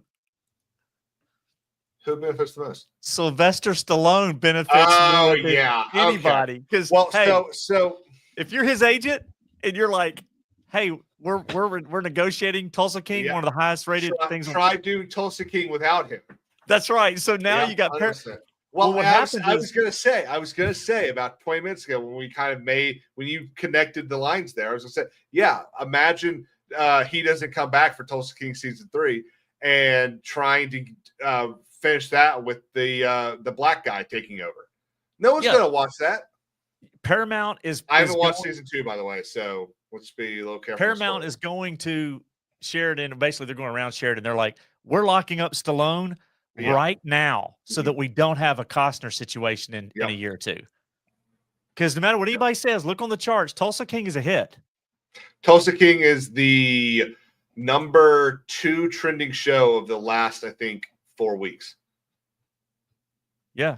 And look, Sly's, although he already had these fans, but Sly's probably picked up some more fans by getting that. Absolutely. I think there's a bunch of people who I think there's a bunch of people that were like, I like Sly, but I really only like him because I enjoyed that one Rambo movie I saw. Rocky. I remember watching Rocky when I was 12.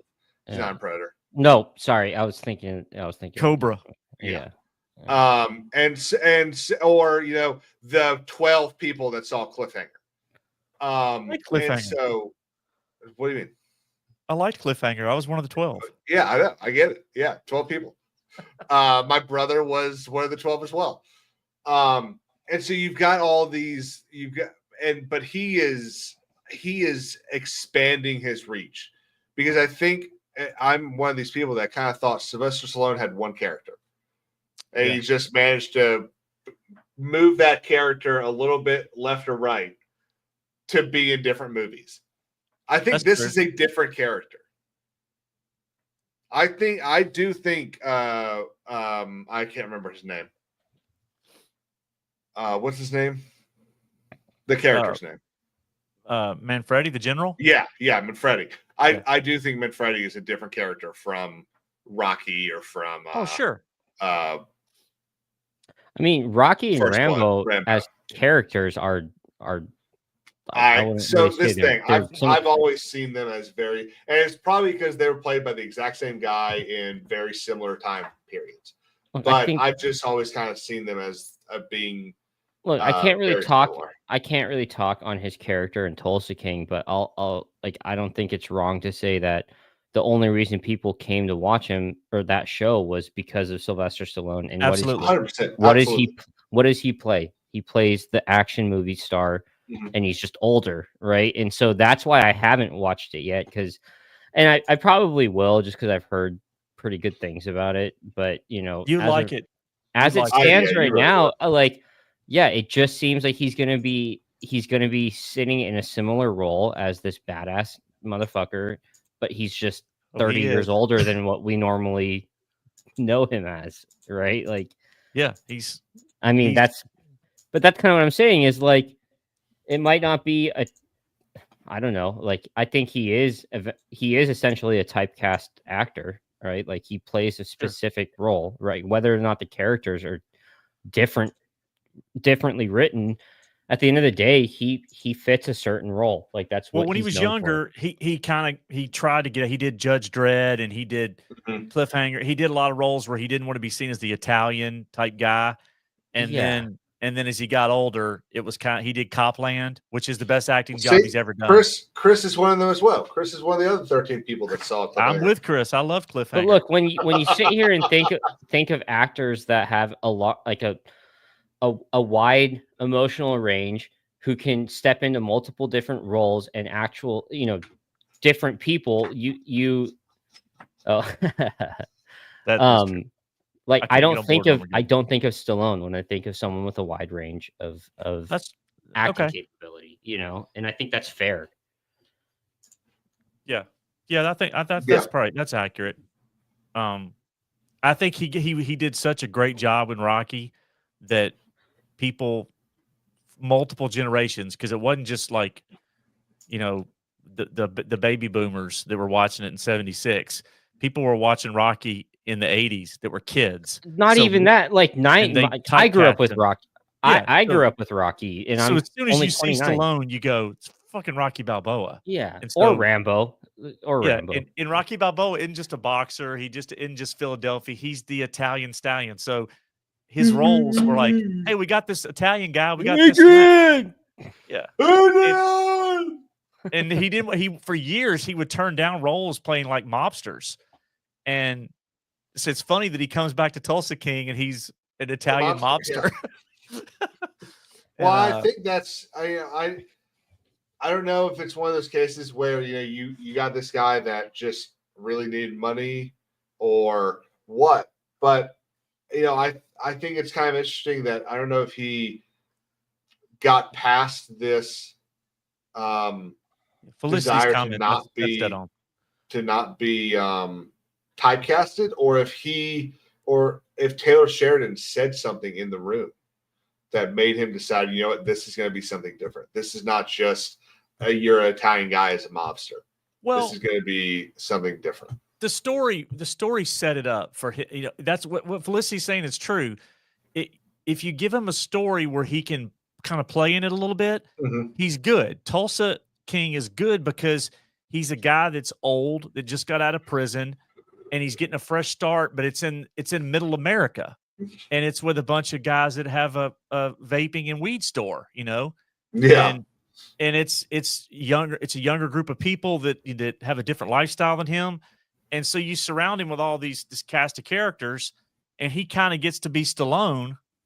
And so it's kind of what Felicity's saying. That story works because he gets to play up his personality with fish out of water. He's not in New York. He's not in Miami. It makes it work because he's in a smaller town with a bunch of people like Damio that are working in a weed store, and well, Damio's not working at a weed store.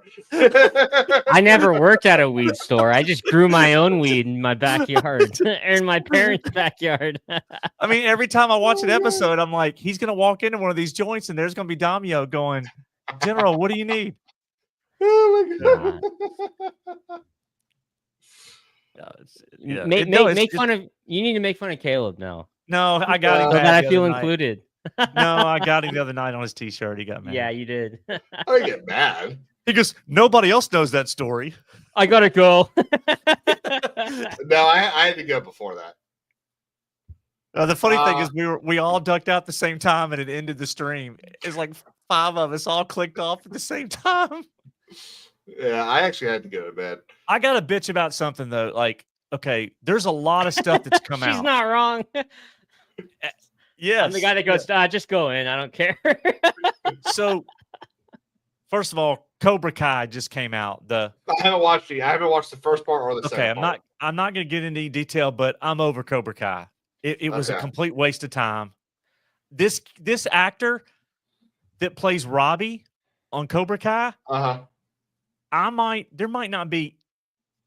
would prefer, I got to think about this. Would I prefer to watch Rachel Zegler act in a movie, Brie Larson, or this idiot that plays Robbie on Cobra Kai? This is the worst actor. Every time he's on screen, he drags the whole show down. And I didn't like it. I love the first. You know what he reminds me of? This guy's awful. World? What is it? Did you ever watch Boy Meets World? Is that the curly-haired, frizzy-haired kid? Yeah, Topanga. Yeah, Lawrence, a little bit. So, Ryder Strong played the best friend, Sean Hunter, and if you go and watch any interviews or anything with Ryder, one of the things he started hating about the second season was that he wasn't allowed to do anything with his hair. Because all the girls, all the 9-year-old girls that watched the show loved his hair, so they were always afraid of losing the audience if he cut his hair or anything. And what he loved the most about getting to the college episodes is that he was allowed to cut his hair. And every single time I see Robbie Keane, all I can think about is this is Ryder Strong without the acting ability. And he's got a bad haircut.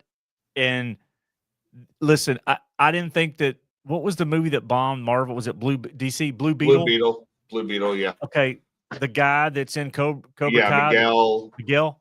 Mm-hmm. Look, I don't know about him in movies or whatever, but Miguel is a good character in Cobra Kai. Yeah, and he takes a back seat. In my view, these 5 episodes. I think they said there's going to be another 5 that come out in February, and then that's it. So they've broken the final season up into 3, which I hate. Really annoying. Stupid. Yeah, absolutely. Like Clarkson Farm broke the 3rd season up into 2, but they did it over like a week. Like the first 5 episodes came out on like May 13th, and the next 5 came out on May 18th. Like that's different. You've made everyone wait. I think the first 3 or 4 episodes of this season came out back in like April, and then the rest of them come out now, and now you gotta wait till like February or March to see the rest of it. It's like, what the fuck are we doing? Yeah, listen, I was a big fan of Cobra Kai, all the cheesiness, but one of the things that made Cobra Kai work for me was that they were still in like Reseda and Los Angeles and that area.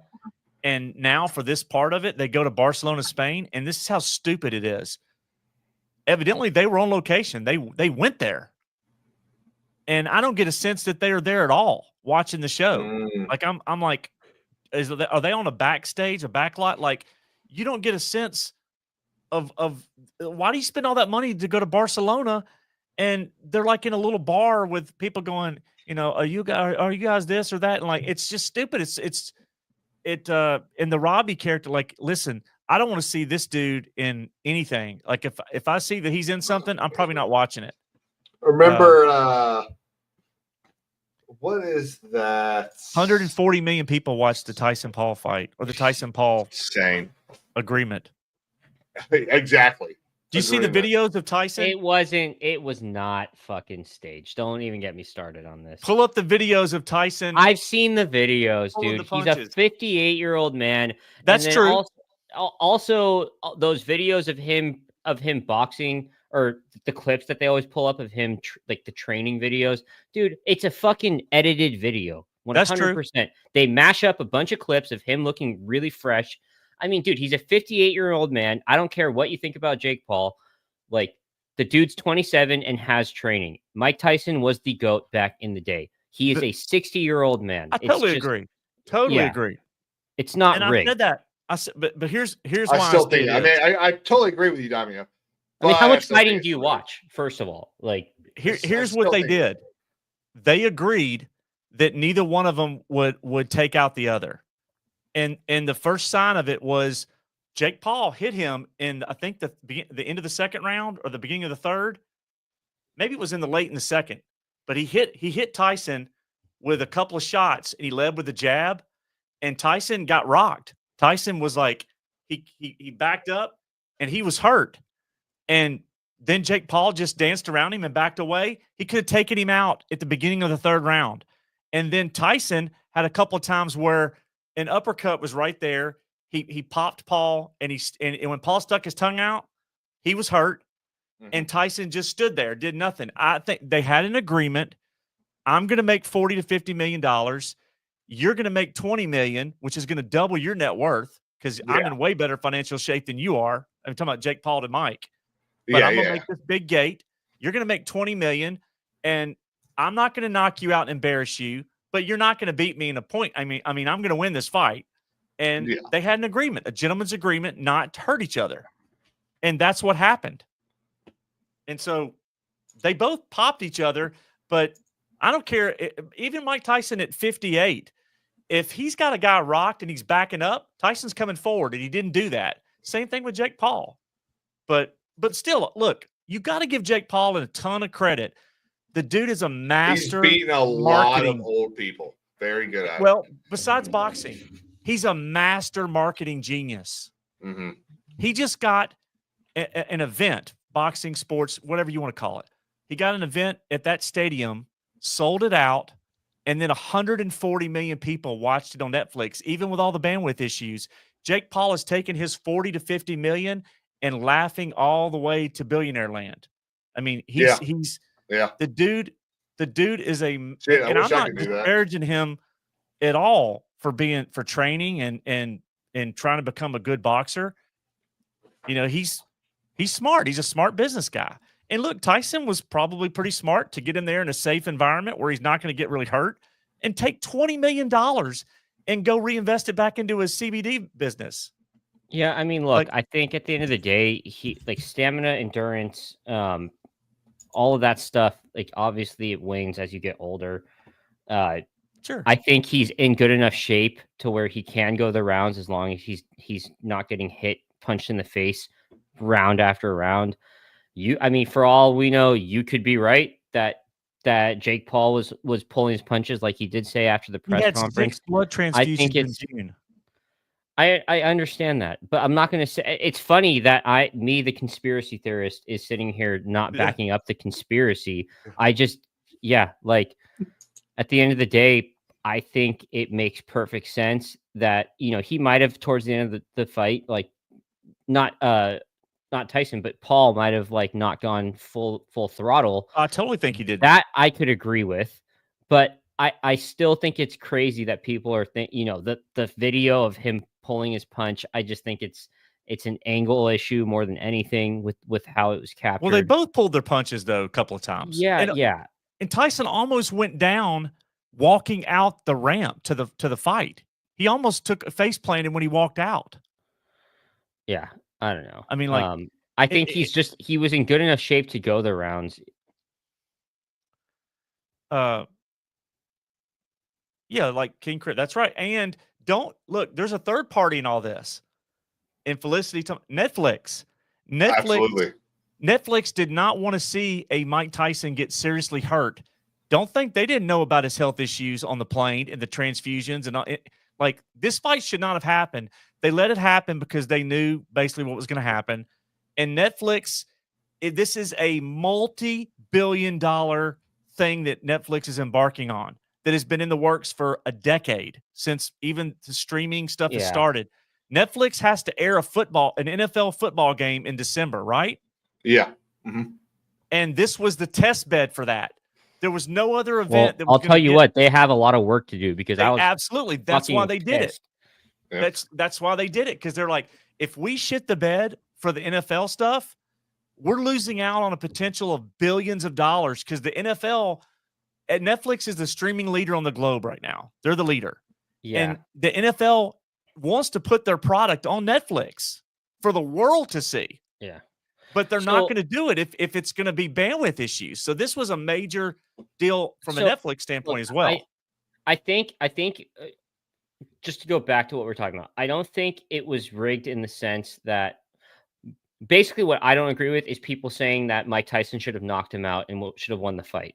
I don't think that's even possible. That's where my argument comes from. I won't argue that. It wasn't rigged in that sense. He was never going to knock him out and win this fight. People are acting on the internet like the guy 30 years later is going to step back into the ring and be the same Mike Tyson that he was back in the day. Listen, I'm 35 and I'm not going to do what I did when I was 20. Hold up. You heard Damio. He said exactly. Wait a minute. The fuck you talking about? I miss. You are not 35. Oh, yeah. I said, look, I'm 35. When I was 22, 23, I don't, shit, you're not add 20 years to. He's a stupid son of a bitch. Yeah, add 20 years and then you have. Okay, so I did my Cobra Kai rant. We segued into Tyson Paul because of Felicity. But Chris. Cobra Kai, I'm disappointed. It just goes to show you that sometimes the clock runs out on a story, on a show, and you got to end it. They probably should have ended it 2 seasons ago. And now it's unbearable. That's just my opinion. But I did see something that was amazing. I don't know if you guys have talked about it. Did you see William Shatner, a.k.a. James Tiberius Kirk, return for that video? Yep.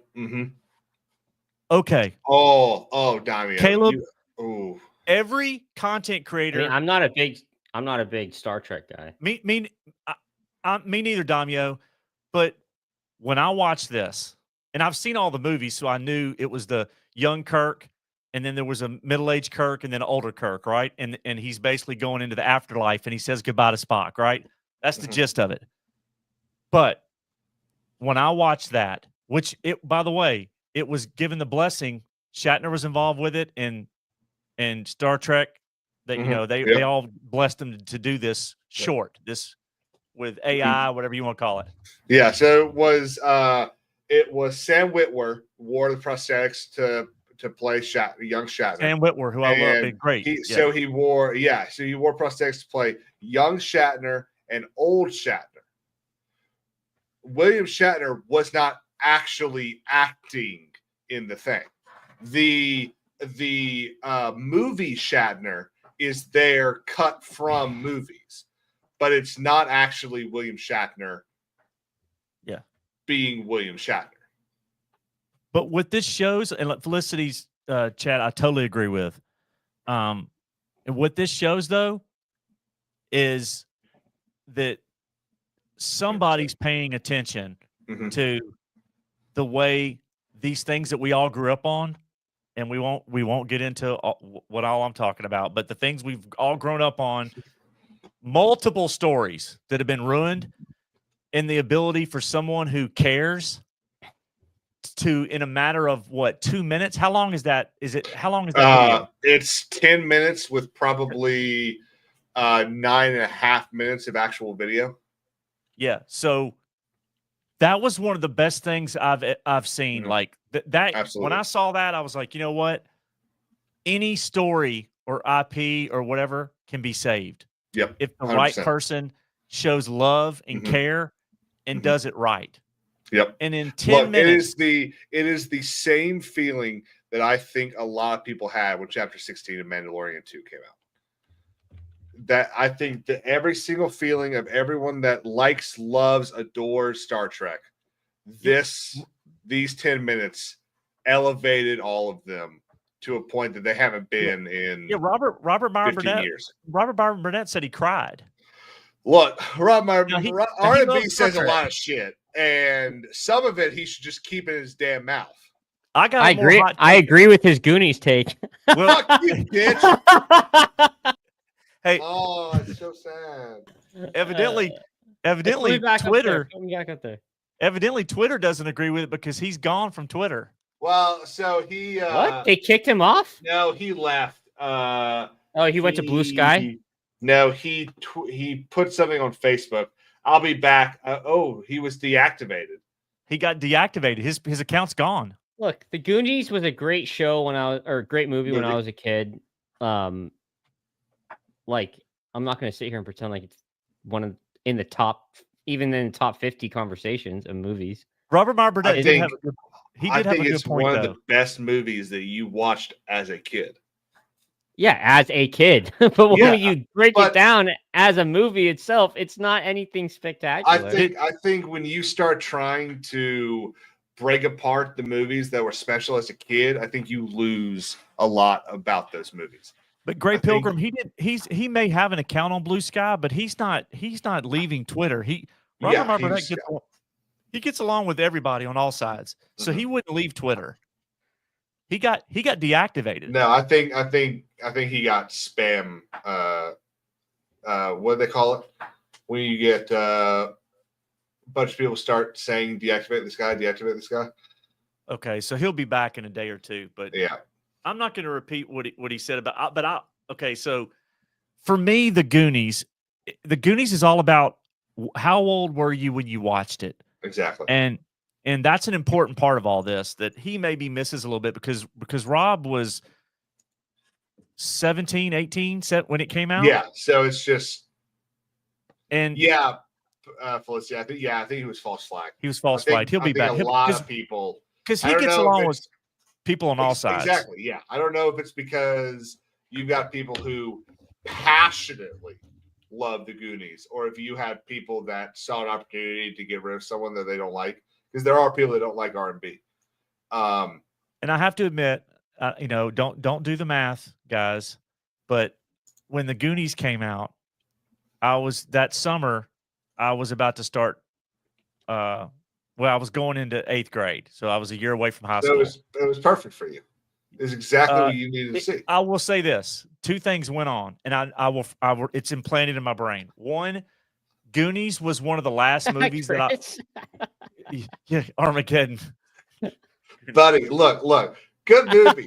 Calm down, dude. He's just There's trolling. A lot of movies that he's just trolling, man. So the Goonies came out, like, you can check me on this, Caleb. Goonies came out that summer of '85, and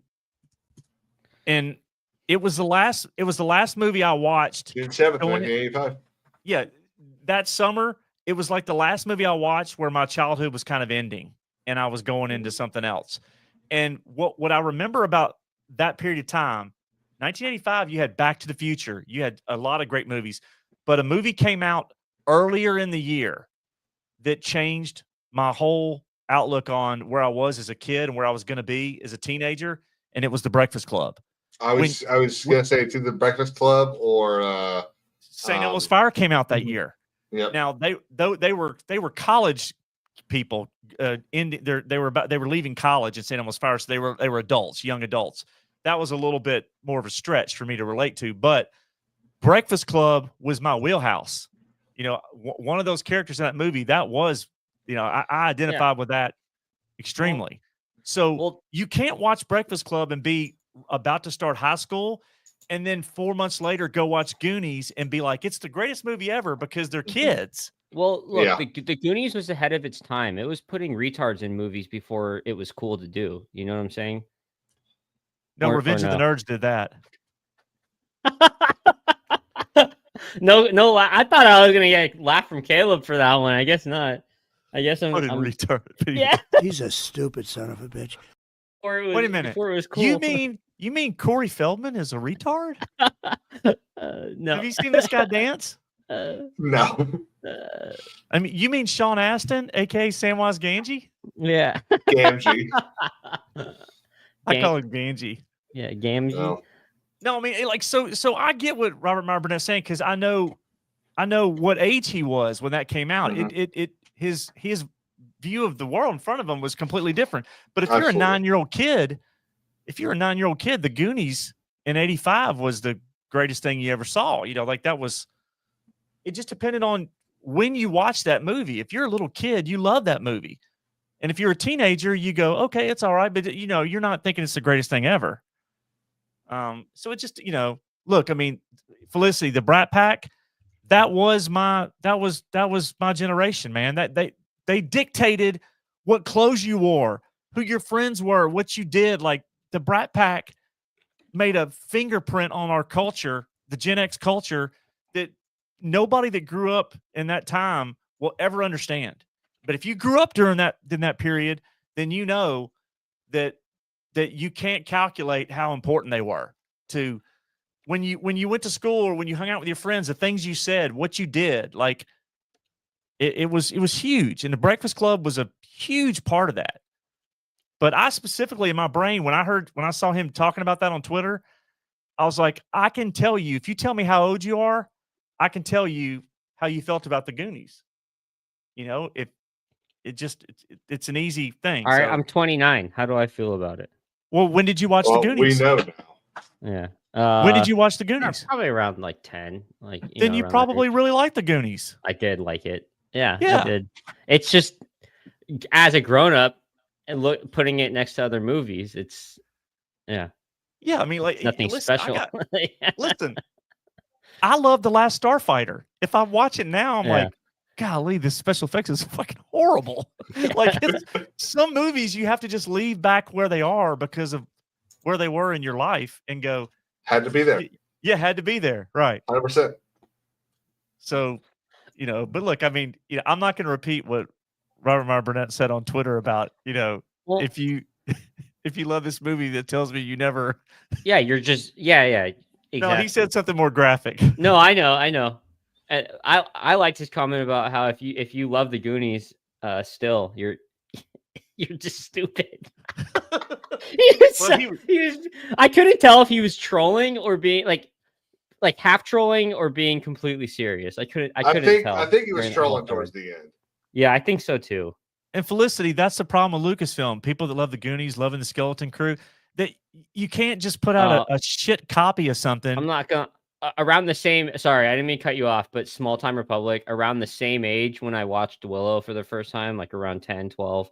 Absolutely loved that movie. Yeah, growing up, dude, Val Kilmer killed it in that movie. Yeah, I love. Yeah, I mean those are.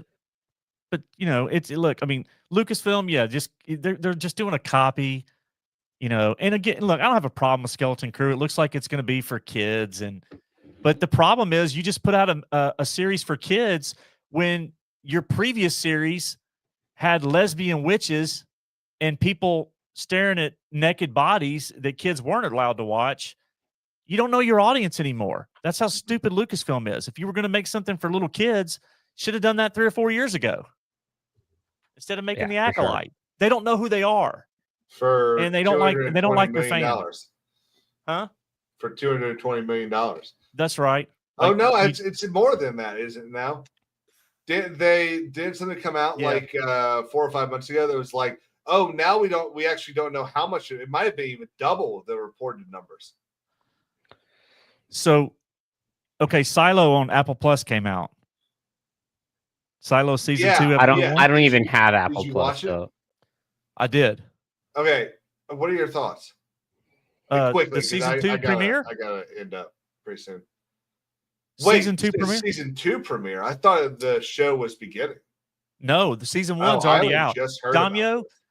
Damio, I will tell you if there's anything that you're going to pay $12 for, or whatever the cost for Apple Plus is, or if there's any streaming provider, quantity wise, you're not going to get anything that's more than Netflix because they just have so much on it.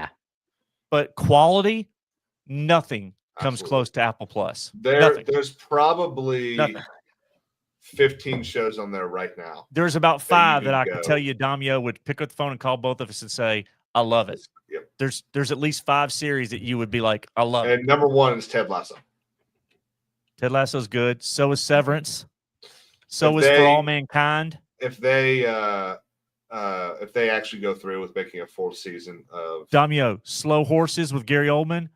Probably. Oh, I mean, I love Gary Oldman. So probably the best last 2-3 seasons of anything that's been on streaming.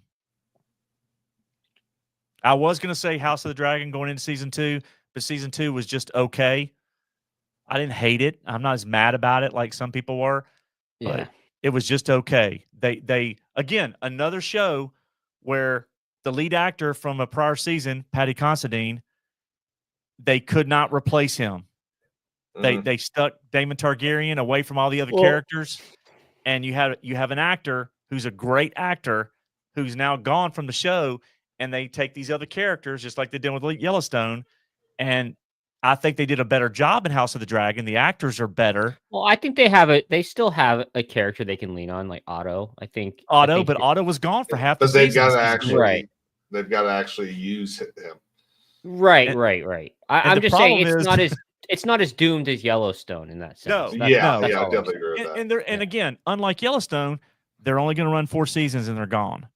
But Apple Plus, Well, and Damio, Yellowstone to kind of great streaming. absolutely, and to kind of bring this full circle with the whole Yellowstone to this stuff. Look, Yellowstone is still going to go down as a really good show, but it's going to be in the same conversation as this was an awesome show, and then that last season happened. And I don't think this and depending on how far they are in these signed contracts, I don't think the 6th season is happening. Because I don't want to see, honestly, if Beth wasn't attached at all, I'd be totally down. I can't stand her. I would be so down to see Rip and Casey try to fight to keep the Yellowstone going. Yeah. But her character ruins the show. I'm not gonna lie. and again, Damio. what's so Why do you annoying think is that is? we know. I'll tell you why I think it's annoying. I've been told not to say this on a stream, but fuck it. I'm so sick and tired. Beth, you're 45. It's time to get over it. Yeah. Well, no. What I think it is, it's overwritten. Like they overwrite. It's they overwrite 30 her. years. You don't have to forgive. Ultimately, it's time to move on. Ultimately, you're correct, Caleb. But and that's inherently what's wrong with her character. But then on top of that, the writers they overdo it. Like she goes from being like fine with something, and then all of a sudden she's blowing up in someone's face. It's over dramatic. Well, that's a woman. I mean, it is, but this is over the top. I mean, let's be real. Some of those drama scenes.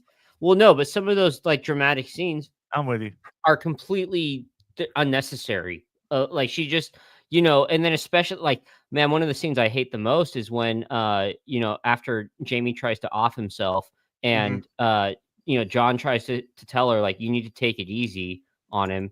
And then she just like, it's just gross. Like, I get it. They hate each other, but it's not the amount of hate she puts out is not acceptable in my But opinion. he doesn't hate her. That's what's so he hates her now.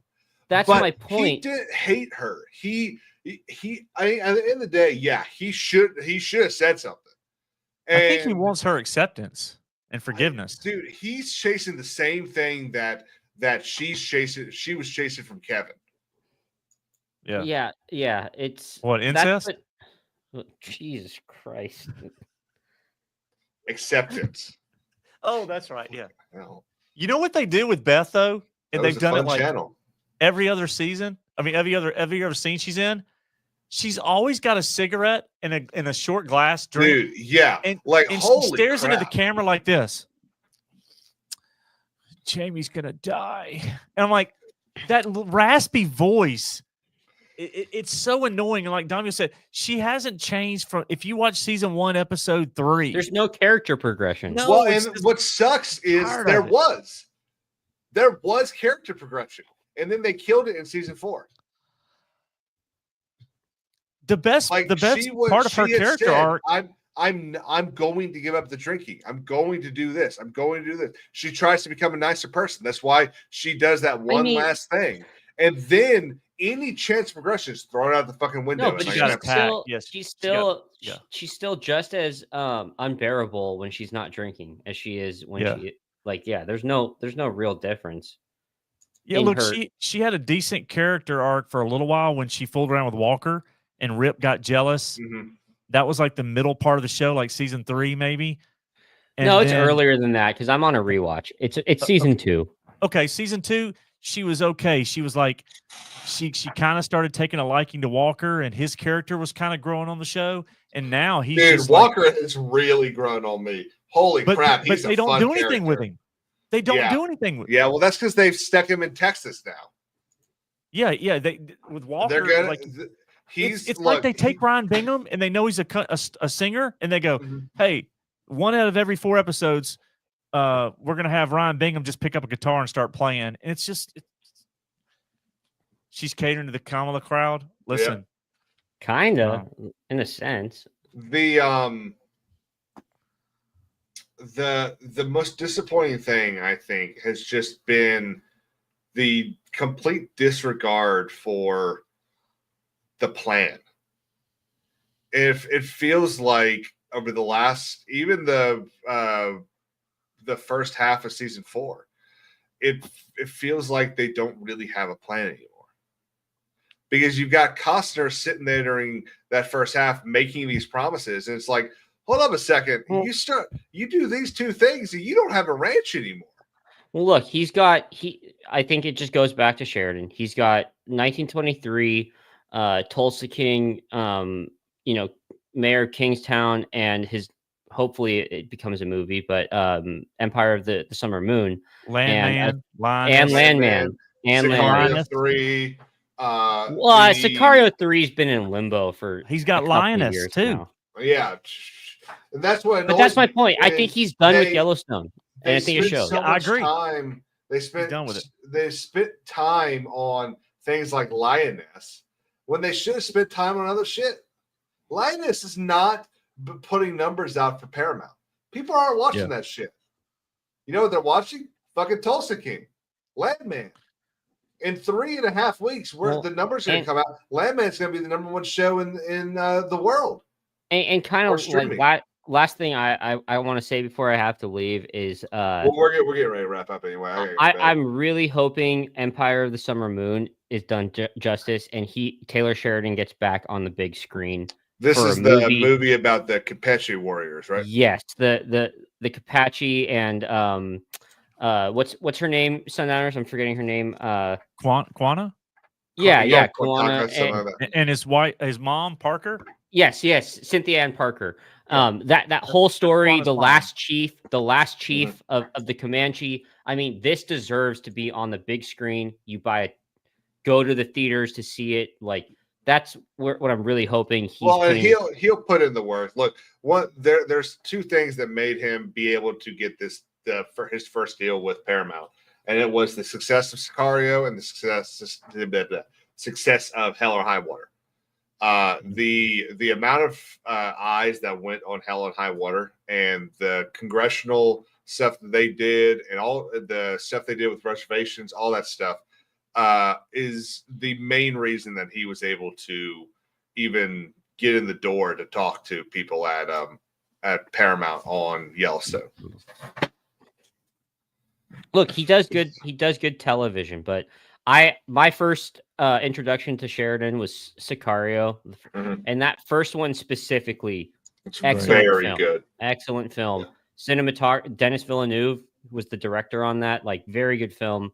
And I kind of want to I love his shows, but I'm kind of ready for another banger of a movie from him. I just don't know though, Damio, that Hollywood is scared to put out westerns on the big screen. They're scared. If someone's going to do it, it's Sheridan now. Yeah, but he may. So he bought the rights to that book, but he may have a contract with Paramount where he has to put it on the streaming. He may have a contract. I just have a feeling it's not going to be doing it justice, because that should be a hard hitting, like I don't disagree.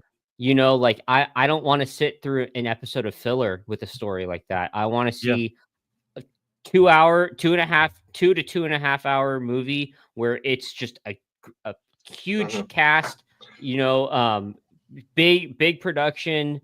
You've got great. That's what I want to see from that story. I think it deserves it. Did y'all watch what's it called? Dead Men Don't Talk? No, I don't think I did. With Vigo?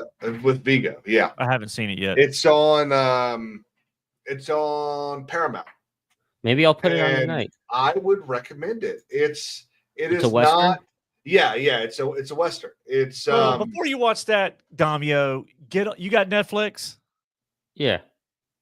Get on Netflix, and before you watch that, watch The Rise and Fall of Elvis Presley, and then call me. No, I'm okay. I'm sorry. Hey, not all of us are. Not all of us are that from. just came out, right? It just came out, and it's really accurate? really good. Okay. I'm gonna be honest. There's no hate or disrespect towards Elvis. I'm not watching that. I'm sorry. That's on the bottom of my list, Sean. Also, I think you have the title backwards.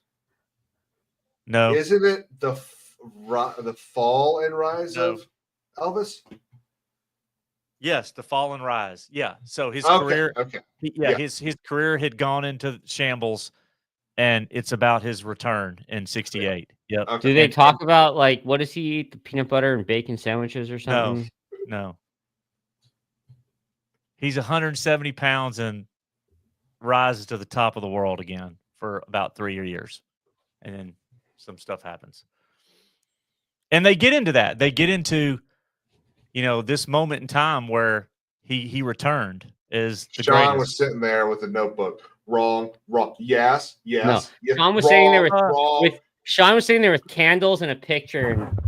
No, they got.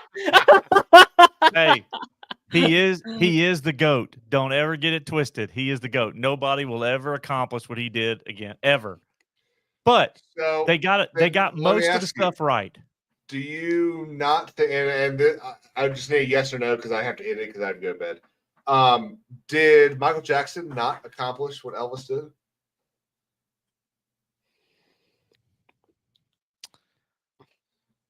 No, because Michael Michael originated nothing. That's the difference. Okay. Well, what about R. Kelly? But I will say this. What? Oh! I get. Okay. Sorry, that took me a second, brother. Didn't they both like 13-year-olds? All right, shit. Stop that. You're gonna be in trouble. Yeah. Fucking hell. We'll do another stream. We talk about Michael. I'll give props to Michael for what he accomplished on a global scale. But keep in mind, for Faustian Shakespearean reasons, Elvis was never allowed to go overseas for like concerts, for anything other than the army. Michael's was much bigger globally than he was in the States. That's just a statistical fact. There's a lot more people outside the States. Well, but he was just bigger overseas. So he went to Germany and Japan and Brazil, and and his arenas, his shows there drew bigger audiences than what was going on in the States. Bless you. Ooh, thank you. You two would put more people in a stadium in the United States during those times than Michael did, but not overseas. In the States, they would. Those numbers are all out. People can look up, all the stuff in the early 90s, late 80s, early 90s. I'm not talking about Thriller. I'm talking about after that. But anyway, it's a lot. It's all Shakespearean.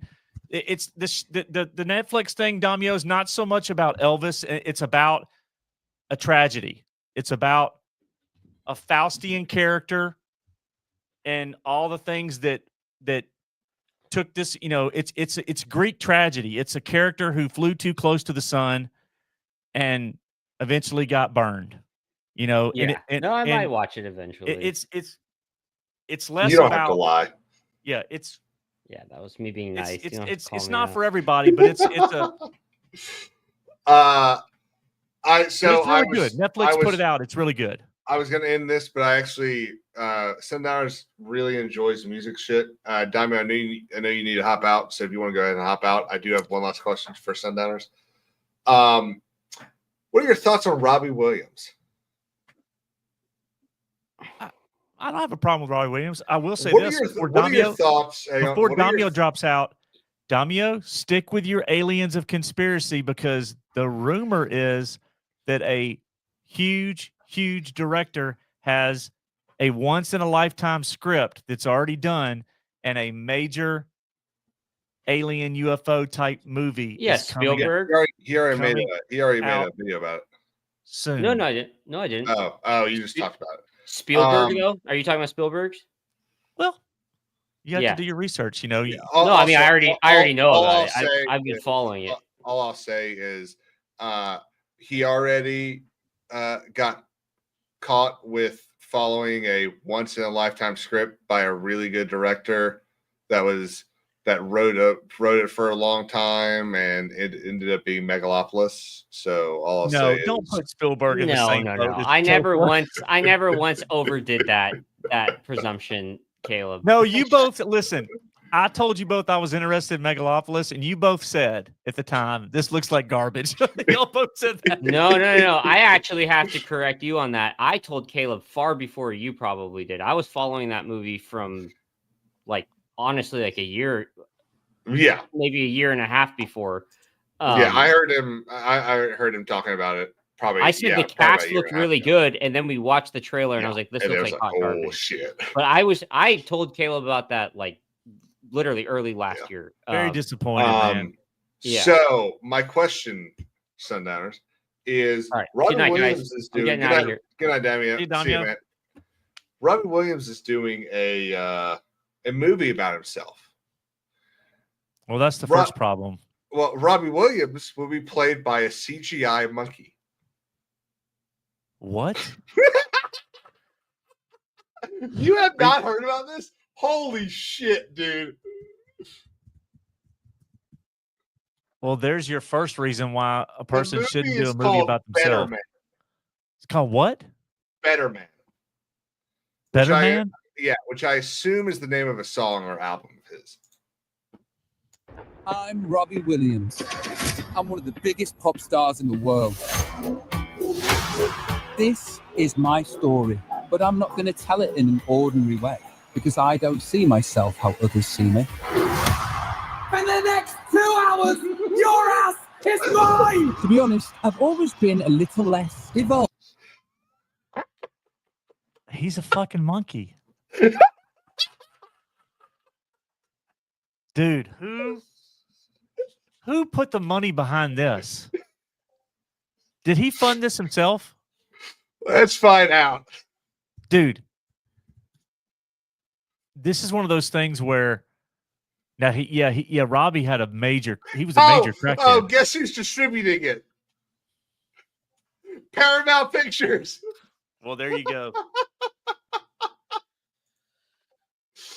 Oh, I don't want to rock. So let's take it from the top, shall we? I sit and wait. My dad was well enamored by the stars of the day. You can't learn it. You're either born with it or you're a nobody. There's an angel. Don't want to be a nobody. Contemplate my fate. You're enough. The places where we go when we're grand old.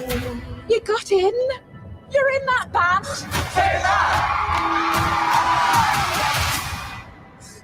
I'll be this fucking famous! Shut up, you tits! Oh, fuck off, Glenn!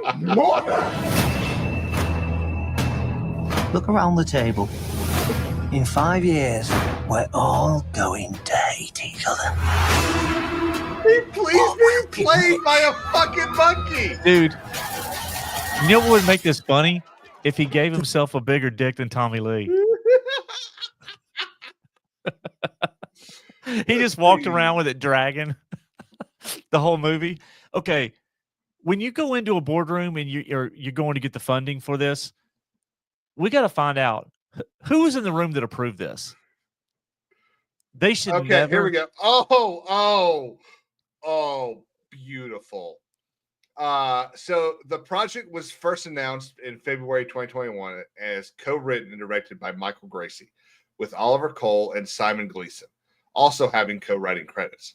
And Gracie also producing alongside Jules Daly for Big Red Films and Craig McMahon for McMahon International. Later that year, it was reported that funding also came via the Australian government's producer offset and Film Victoria incentive programs. So the Australian government helped pay for this movie. Dude. Roadway Films is distributing in Australia and New Zealand.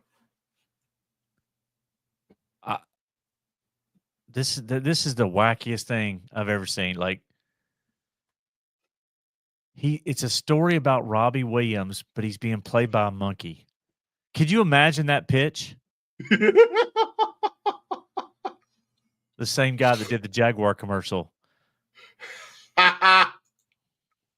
Dude, you know there's a bunch of 55-year-old, 60-year-old dudes right now that have been driving a Jag. Oh yeah, there's going to be a shitload of Jaguars being put up for sale. If anyone wanted to get a Jaguar for cheap, now's the time. Yeah, but I don't know why you would Jaguars. ever drive that thing. Dude, this is crazy. Robbie Williams, crackhead Robbie Williams. This is the only commercial you need for Jaguar. That is it. You can watch it. I don't want to get a third copyright strike on this single stream. What was the other two? I'm just pretty sure I'm gonna get an email saying that's been demonetized for two different things. One words was or sound? Sound.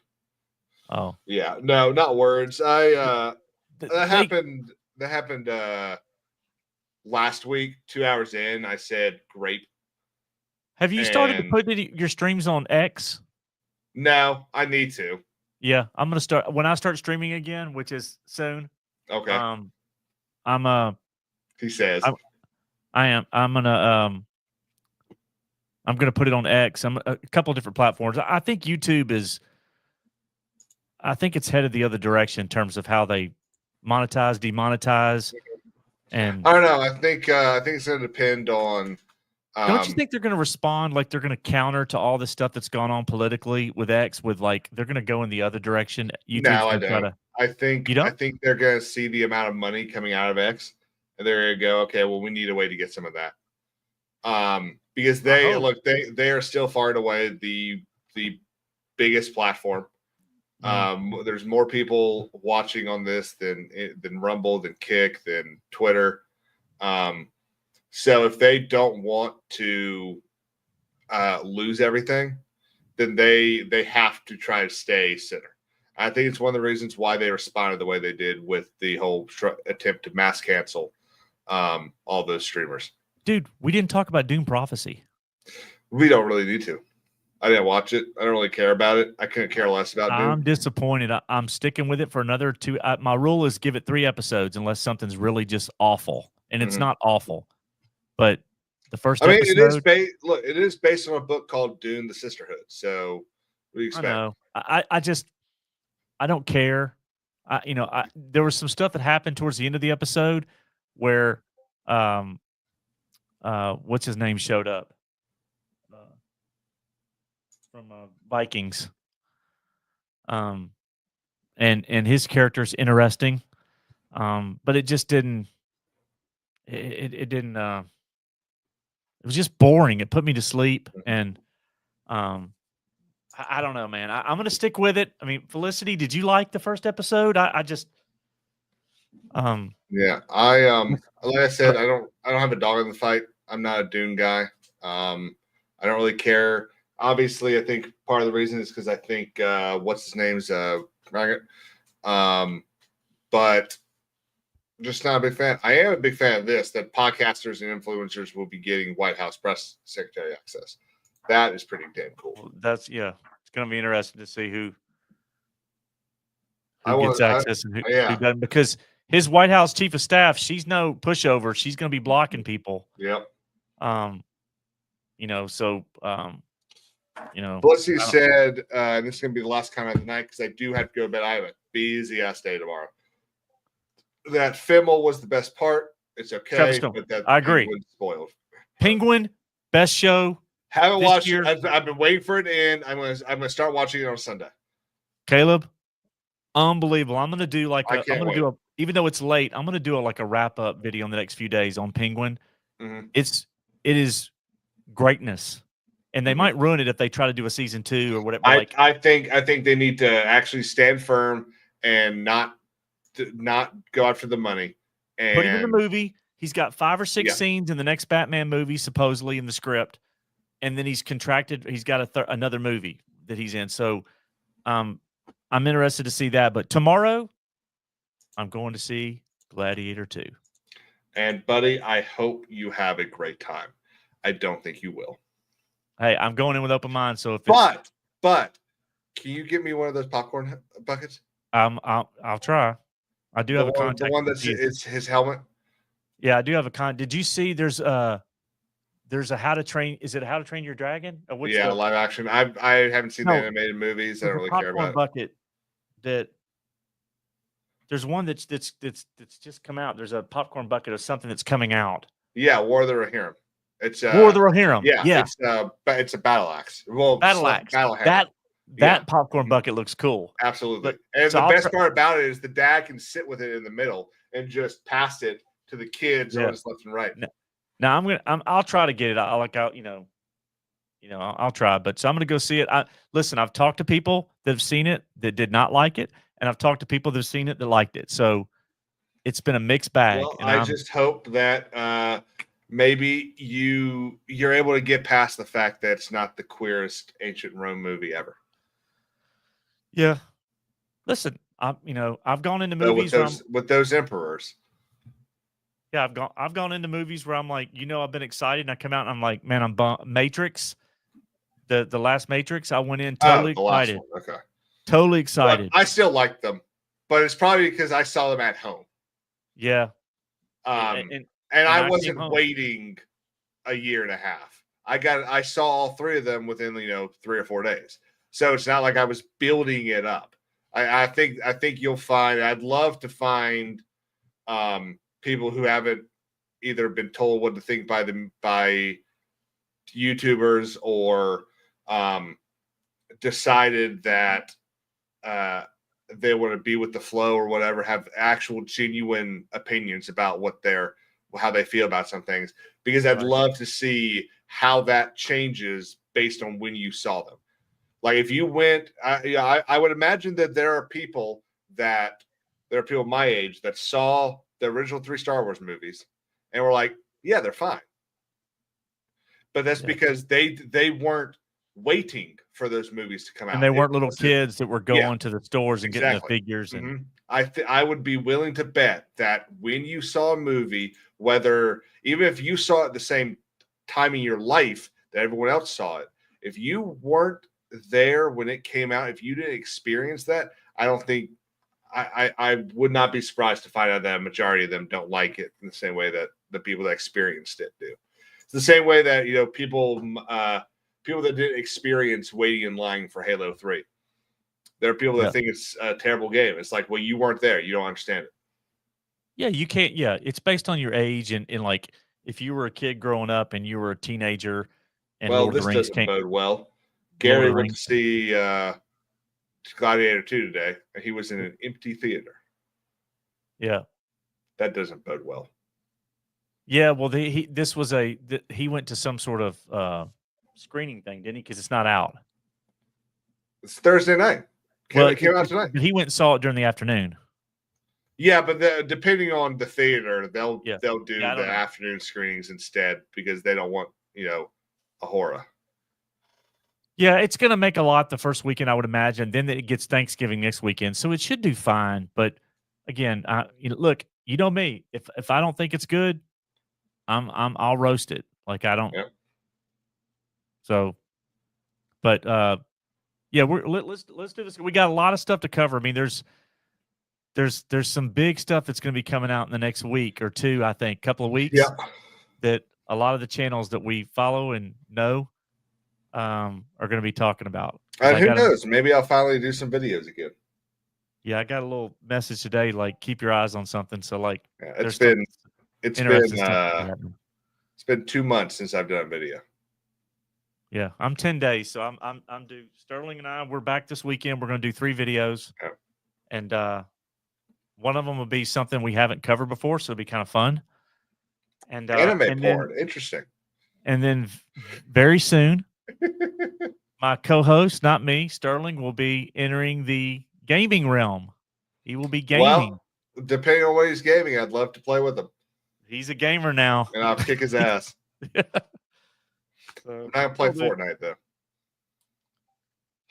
Well, buddy, thank you so much. I'm sorry that we've only enjoyed one thing that's come out in Landman. It sucks that Yellowstone hasn't kept up to that bar, but we are only 2 episodes in. Maybe it gets better and somehow warrants that apparent season 6. But right now, I doubt it.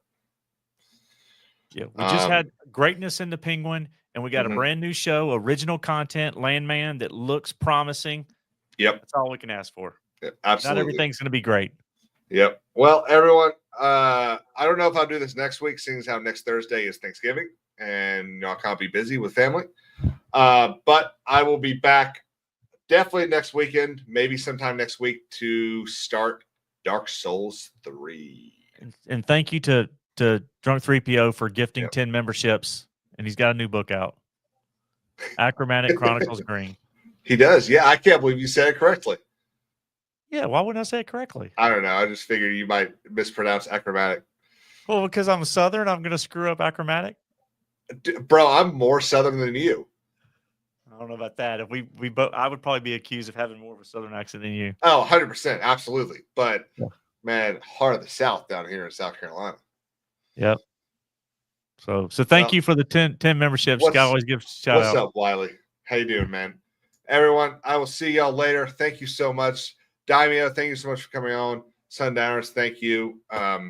If anyone wants to share links, go ahead. Until next time.